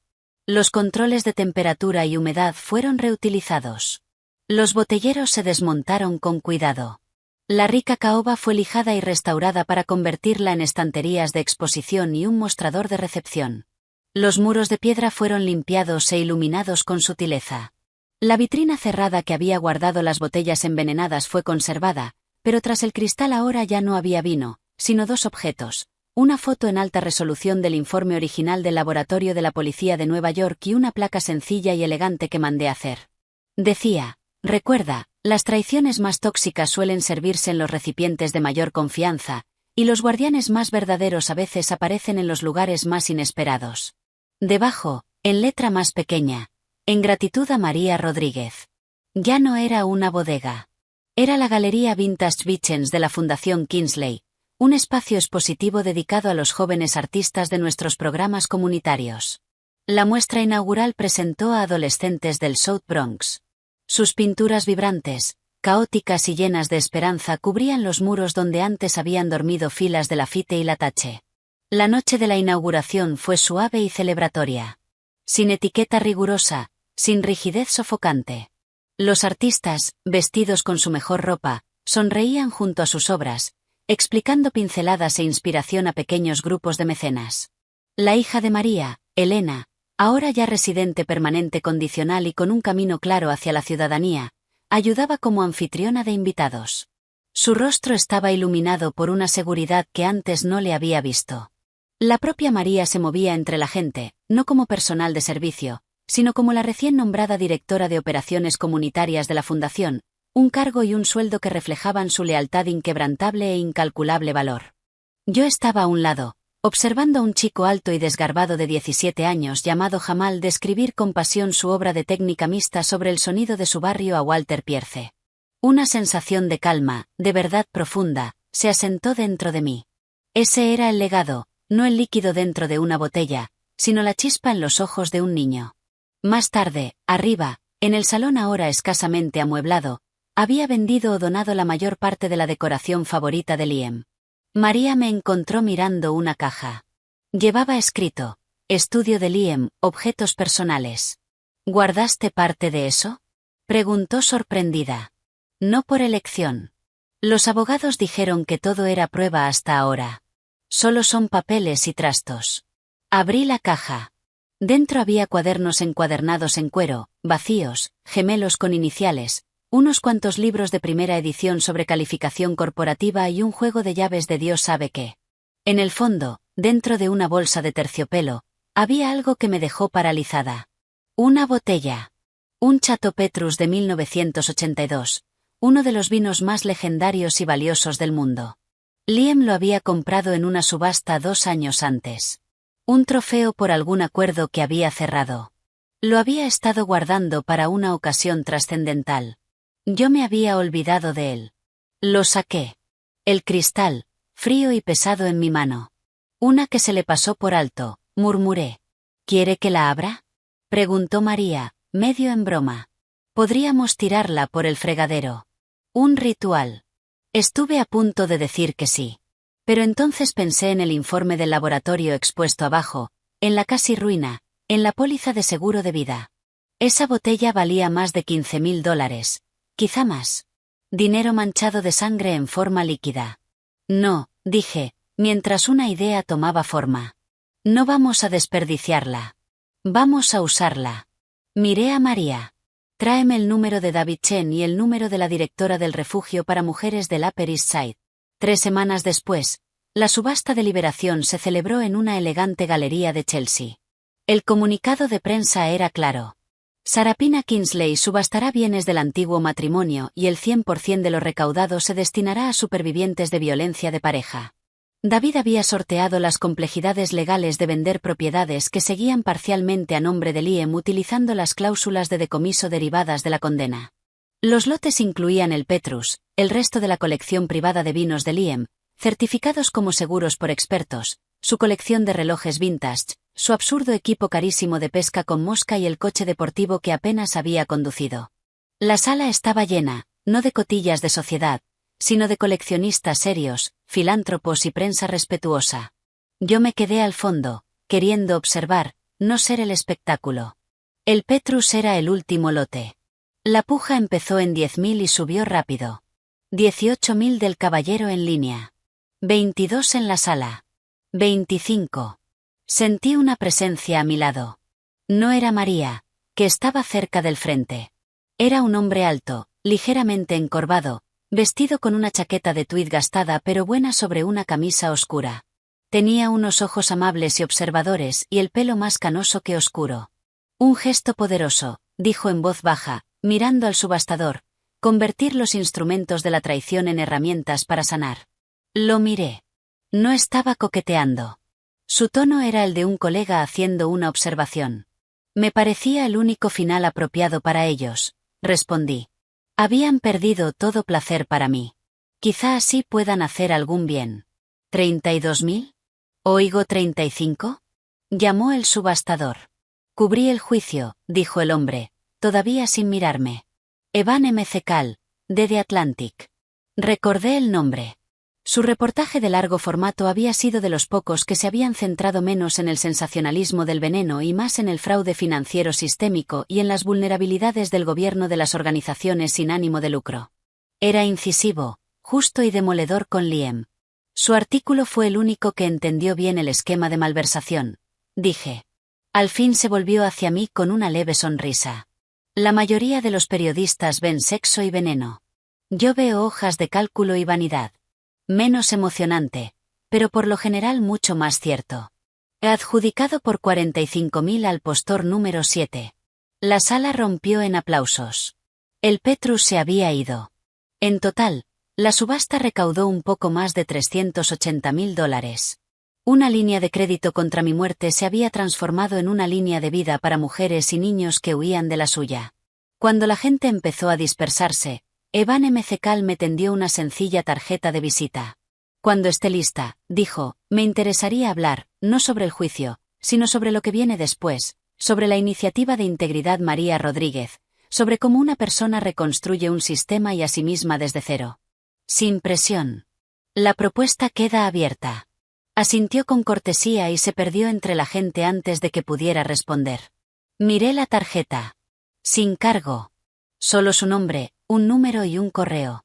Era la primera interacción con un hombre en casi un año que no estaba teñida de lástima, oportunismo o necesidad profesional. Era simplemente una propuesta nacida del respeto por mi mente, no por mi notoriedad ni por mi fortuna. Más tarde esa noche, de vuelta en la casa, María y yo nos sentamos en la nueva galería con una comida sencilla. El arte en las paredes parecía brillar con la luz tenue. Le conté lo de Evan M. Cecal. ¿Un periodista? Dijo enseguida, recelosa. Uno bueno. El que escribió el artículo serio. Quiere hablar de la iniciativa, de reconstruir. María me observó. Es guapo. Me reí. Un sonido real, espontáneo. Ese no es el punto. El punto es que vio las hojas de cálculo, María, no solo la jeringa. Ella sonrió. Una sonrisa suave, sabia. Ese es un buen lugar para empezar.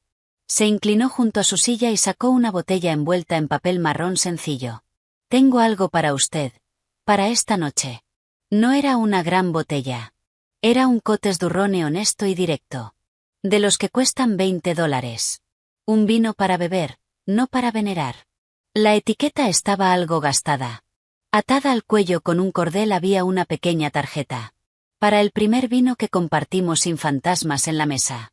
La mejor añada es la que se comparte en paz. María, sentí un nudo en la garganta.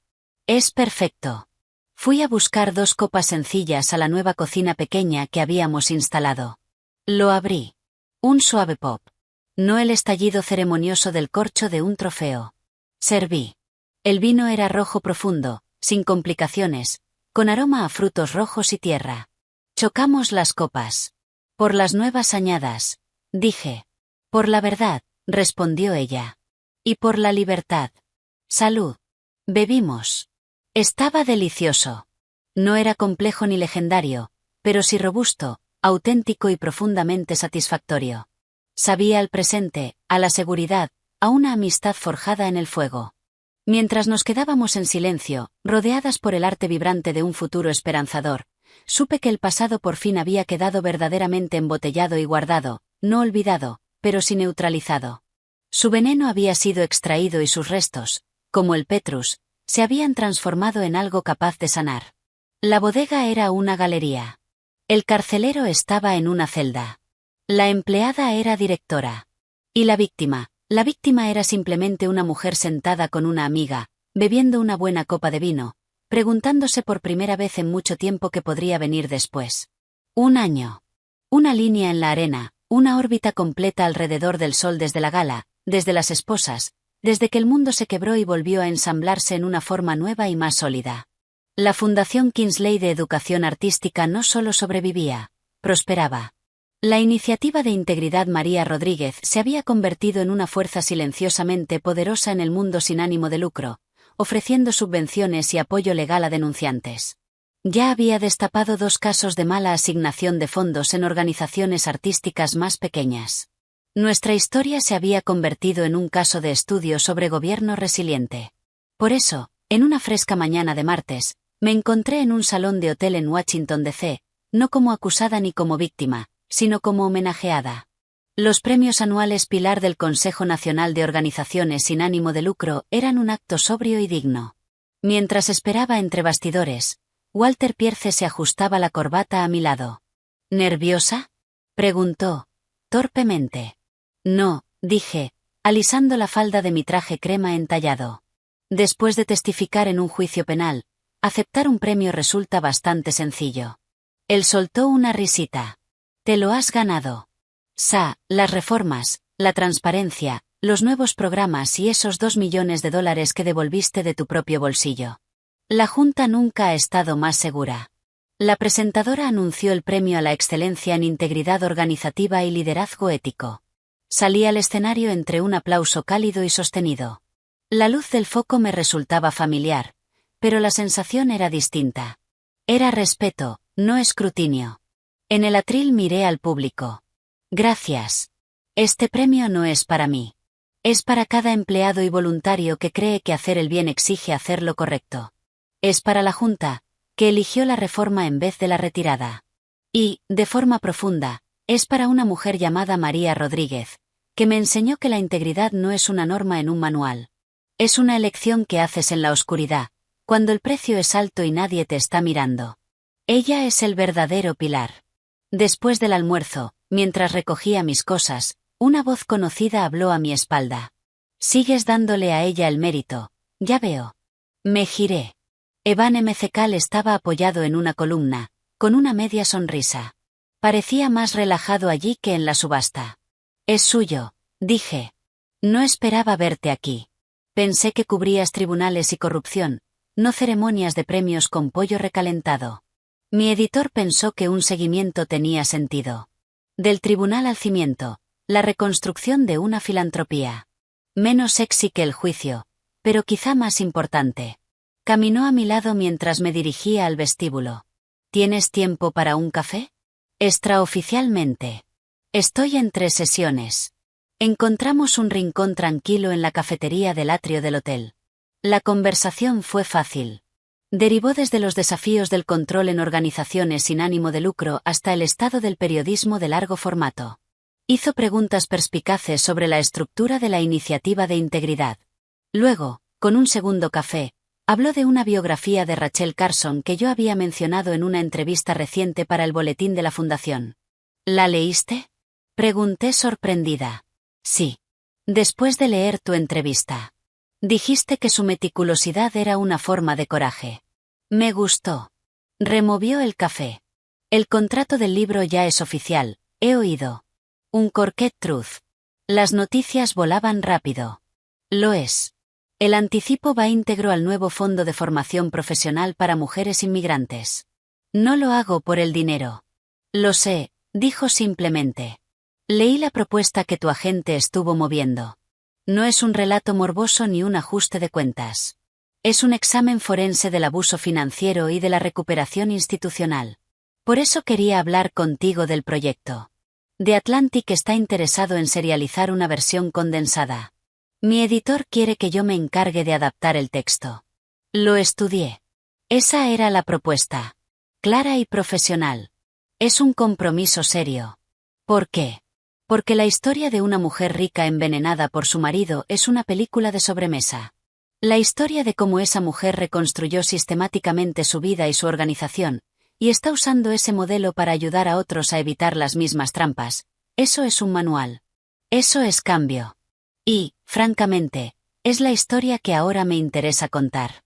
Sostuvo mi mirada con expresión abierta. Pero es tu historia. Así que te lo pregunto, ¿te sentirías cómoda trabajando conmigo en ello? No había presión. Solo una propuesta clara y profesional, y otra personal, no dicha, pero suspendida en el espacio entre nosotros. Tomé un sorbo de agua, ganando un segundo. Sí, dije, con una condición. María tendrá aprobación final sobre cualquier parte que la involucre a ella o a su hija. Su privacidad no es negociable. Una sonrisa auténtica, la primera completa que le veía, se extendió en su rostro. Por supuesto. Para mí eso también es innegociable. Sacó el teléfono. Vuelvo a Nueva York en el acela de las 4 de la tarde. ¿Cómo tienes la agenda? El trabajo del libro empezó la semana siguiente. Evan venía a las oficinas de la fundación, una presencia dedicada y silenciosa en la sala de reuniones que acabamos llamando el rincón del escritor. Nuestras sesiones eran intensamente concentradas. Me empujaba a explicar no solo el qué de los esquemas, sino el cómo, la erosión gradual de la supervisión, las pequeñas concesiones que allanaban el camino para delitos mayores. Aquí, decía señalando un pasaje que yo había redactado sobre la primera firma falsificada, lo llamas una violación, pero en ese momento dijiste a la Junta que había sido un error administrativo. Guíame por ese instante. El análisis de coste y beneficio de agitar el avispero frente a la sensación instintiva de que algo no cuadraba. Era agotador, catártico y profundamente profesional. Discutíamos por la elección de palabras. Él desafiaba mi relato. Yo defendía mi perspectiva. Y, a través de ello, se fue construyendo un respeto mutuo, sólido y sin artificio, frase a frase. Una noche, después de una sesión especialmente larga, luchando con el capítulo sobre la trampa de la gala, pedimos cena. El sol se había puesto, tiñendo el horizonte de naranja y morado. La armadura profesional del día se había suavizado. Nunca te entendió, ¿verdad? Dijo Evan en voz baja, sin levantar la vista de sus notas. Liam. Veía la fundación como un activo que controlar, una cosa. Nunca la vio como una extensión de ti, de tu motor interior. La intuición era tan aguda que me robó el aliento. No, dije al fin. Pensaba que era un pasatiempo de mujeres ricas, algo que administrar, como una cartera de acciones o una bodega. ¿Y a María? Preguntó Evan. La veía como una herramienta o un obstáculo, una pieza del decorado. Corregí la vieja rabia, que ya no era más que un eco apagado. Parte de la maquinaria doméstica, invisible hasta que dejó de funcionar al tener conciencia. Evan por fin levantó la vista. ¿Y ahora? ¿Cómo ves todo esto? Hizo un gesto vago, abarcando la sala, la ciudad más allá, la vida que había construido. Lo pensé. Lo veo como mío. No en un sentido posesivo, sino responsable. Como si yo fuera su custodio. Es un legado confiado a mi cuidado. Cuando casi lo pierdo, dudé, luego hice la pregunta que llevaba semanas flotando entre nosotros. ¿Y tú? El periodista que ve las hojas de cálculo. ¿Qué ves? Se reclinó, pensativo. Veo una recuperación extraordinaria. Una historia que merece ser contada. Y hizo una pausa, eligiendo las palabras con el mismo cuidado con que editaba las mías. Veo a una persona a la que me gustaría conocer cuando el libro esté terminado, si eso te interesa. Era la primera vez que reconocía la corriente personal que corría bajo nuestro trabajo. Había puesto un límite en ese cuando el libro esté terminado, asegurándose de que la integridad profesional del proyecto siguiera siendo lo primero. El respeto de ese gesto significaba más que cualquier gran declaración. Si me interesa, dije, igualando su tono tranquilo. La noche de la presentación de Uncorked Truth se celebró en la Galería Vintage Vicens. Era un público muy distinto al de la antigua gala. Gente del mundo editorial, periodistas, defensores de la alfabetización y decenas de mujeres de los programas de formación profesional que el libro estaba financiando. Había expectación, pero una expectación de ideas, no de cotilleo. Di un breve discurso, agradeciendo a mi equipo, a mi editor y a los lectores. Este libro no es unas memorias de victimismo, dije. Es un informe de campo desde la primera línea de la traición y un manual de reconstrucción. Si le da a una sola persona las herramientas para detectar el veneno antes de que se sirva o el valor para hablar, entonces habrá cumplido su propósito. Después, mientras la gente conversaba, María me encontró sosteniendo una botella sencilla, ligeramente polvorienta. Era el mismo humilde Cotes Durrone que habíamos compartido un año antes. Atada llevaba una nueva nota. Para la segunda añada, para demostrar que la primera no fue casualidad. Los mejores vinos, como las mejores personas, no necesitan una etiqueta elegante, solo corazón. Tu amiga, María. La abracé con fuerza. ¿Me estás regalando la botella de nuestro aniversario? No es un aniversario, dijo con los ojos brillantes. Ya es una tradición.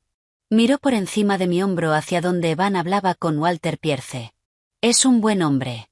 Escucha. Sí, lo hace, respondí.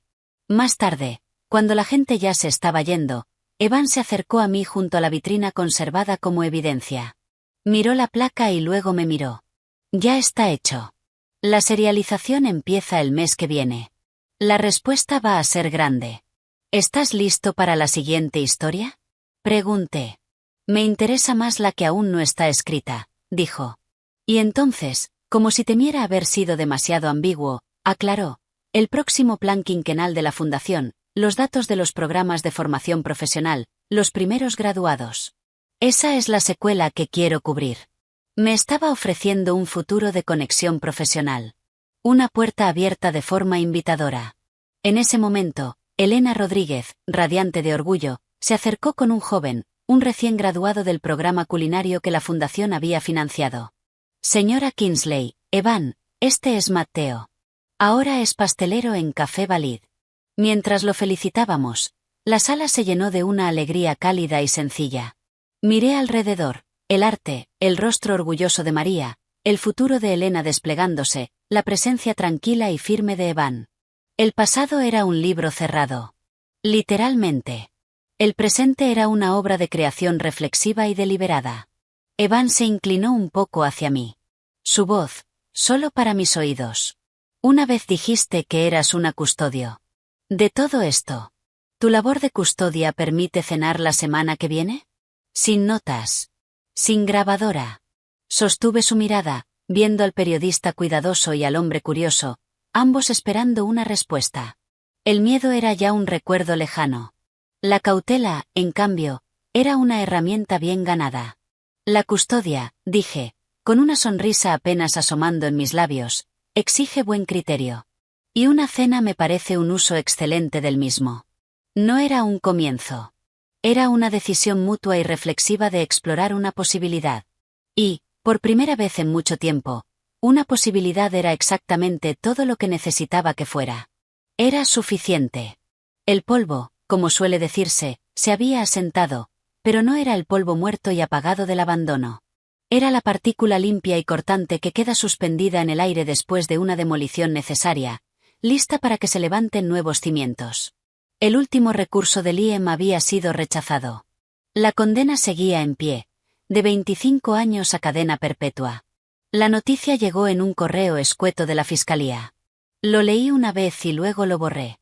Ahora era un fantasma dentro de la maquinaria del Estado, y yo ya no tenía energía para fantasmas. Mi vida había adquirido un nuevo ritmo lleno de propósito. Las mañanas eran para la fundación.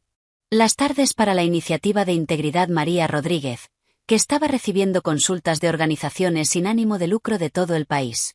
Las noches solían ser para un manuscrito de mi siguiente proyecto, una guía práctica sobre salvaguardas financieras para pequeñas fundaciones, escrita junto a un contable forense. Y algunas noches, cada vez más, eran para Evan.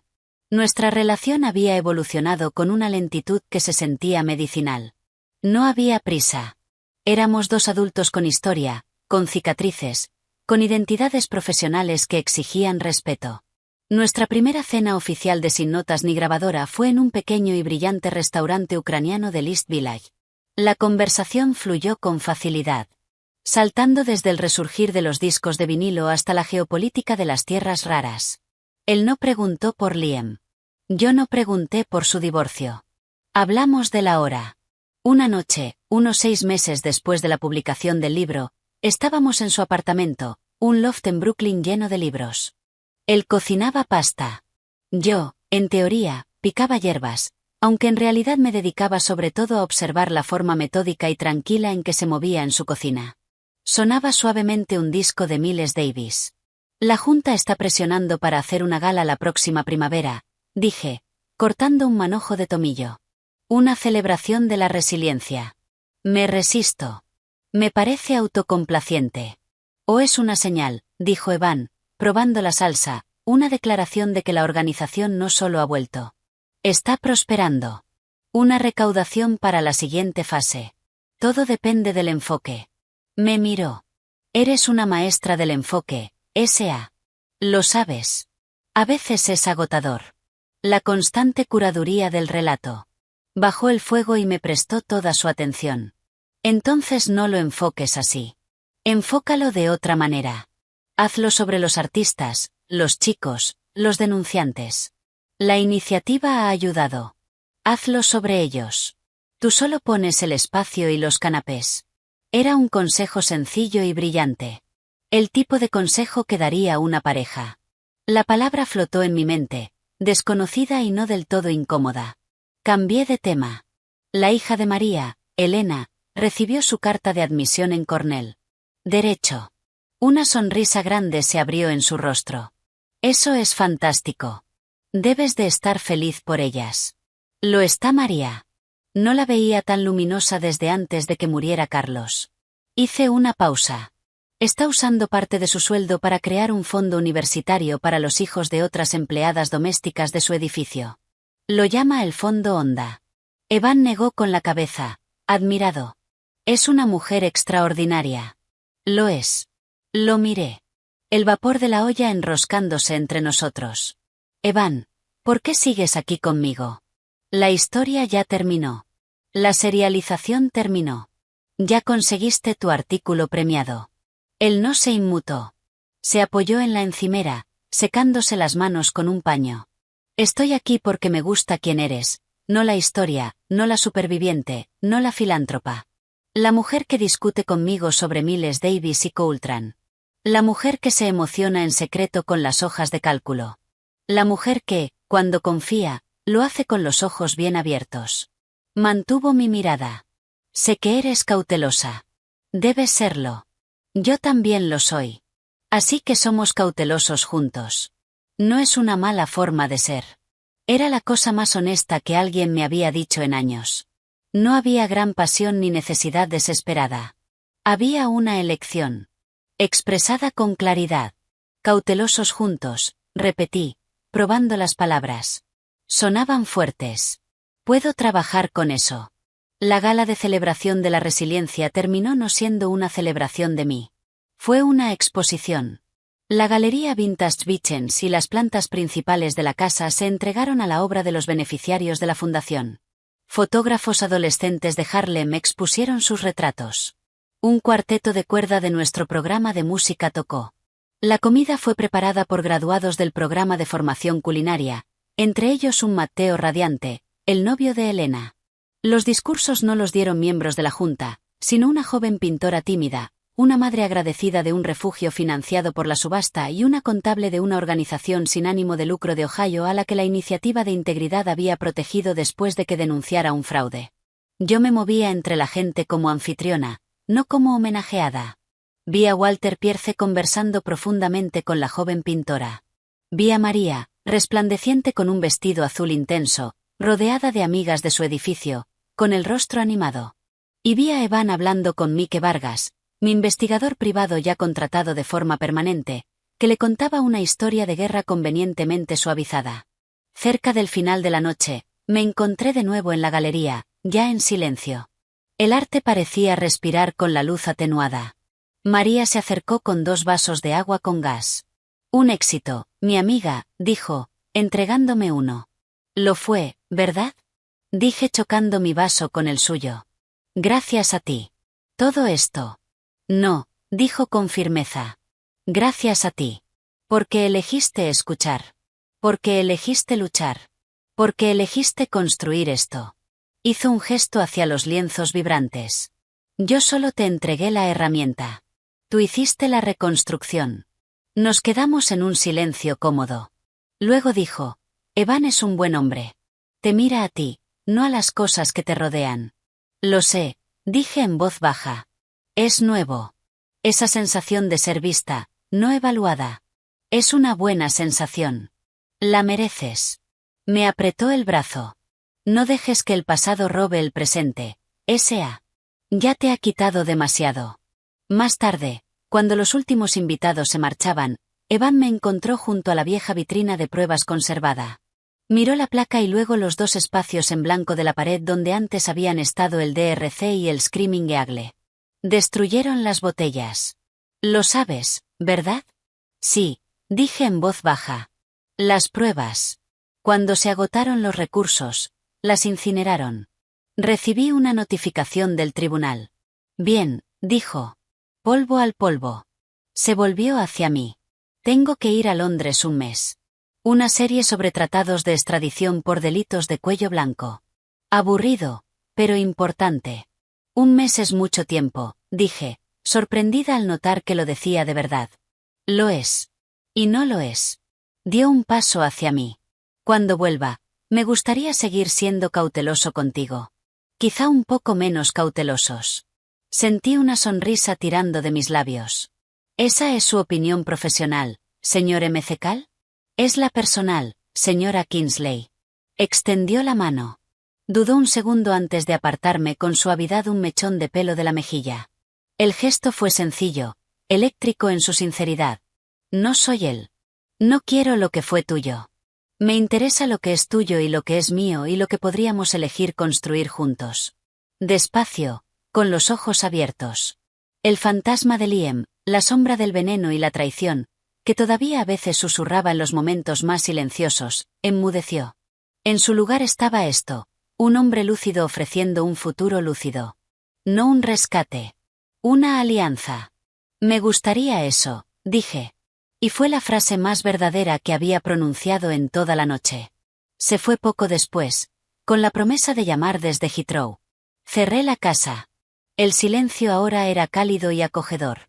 En la galería, una de las luces con sensor de movimiento se encendió, iluminando una pintura impresionante y caótica de una ciudad, toda en dorados audaces y rojos desafiantes. Se titulaba Nuevo Amanecer, misma ciudad. Pensé en el fondo honda de María, en Elena en Cornell, en las mujeres del refugio, en el hombre cuidadoso e inteligente volando a Londres, en el trabajo que aún quedaba por hacer. El pasado era un libro cerrado, y sus capítulos más tóxicos habían sido incinerados físicamente. El presente era este espacio silencioso y bien iluminado, creado por mí. Y el futuro no era algo a lo que temer ni que controlar, sino una serie de decisiones tomadas deliberadamente con buenas personas a mi lado. Apagué la luz, dejando que el arte durmiera en la oscuridad. La casa ya no era una fortaleza, ni una escena del crimen, ni un trofeo. Era simplemente un hogar. Y yo ya no era una víctima, ni un objetivo, ni una superviviente. Por fin era solo Sarapina. Y eso era más que suficiente.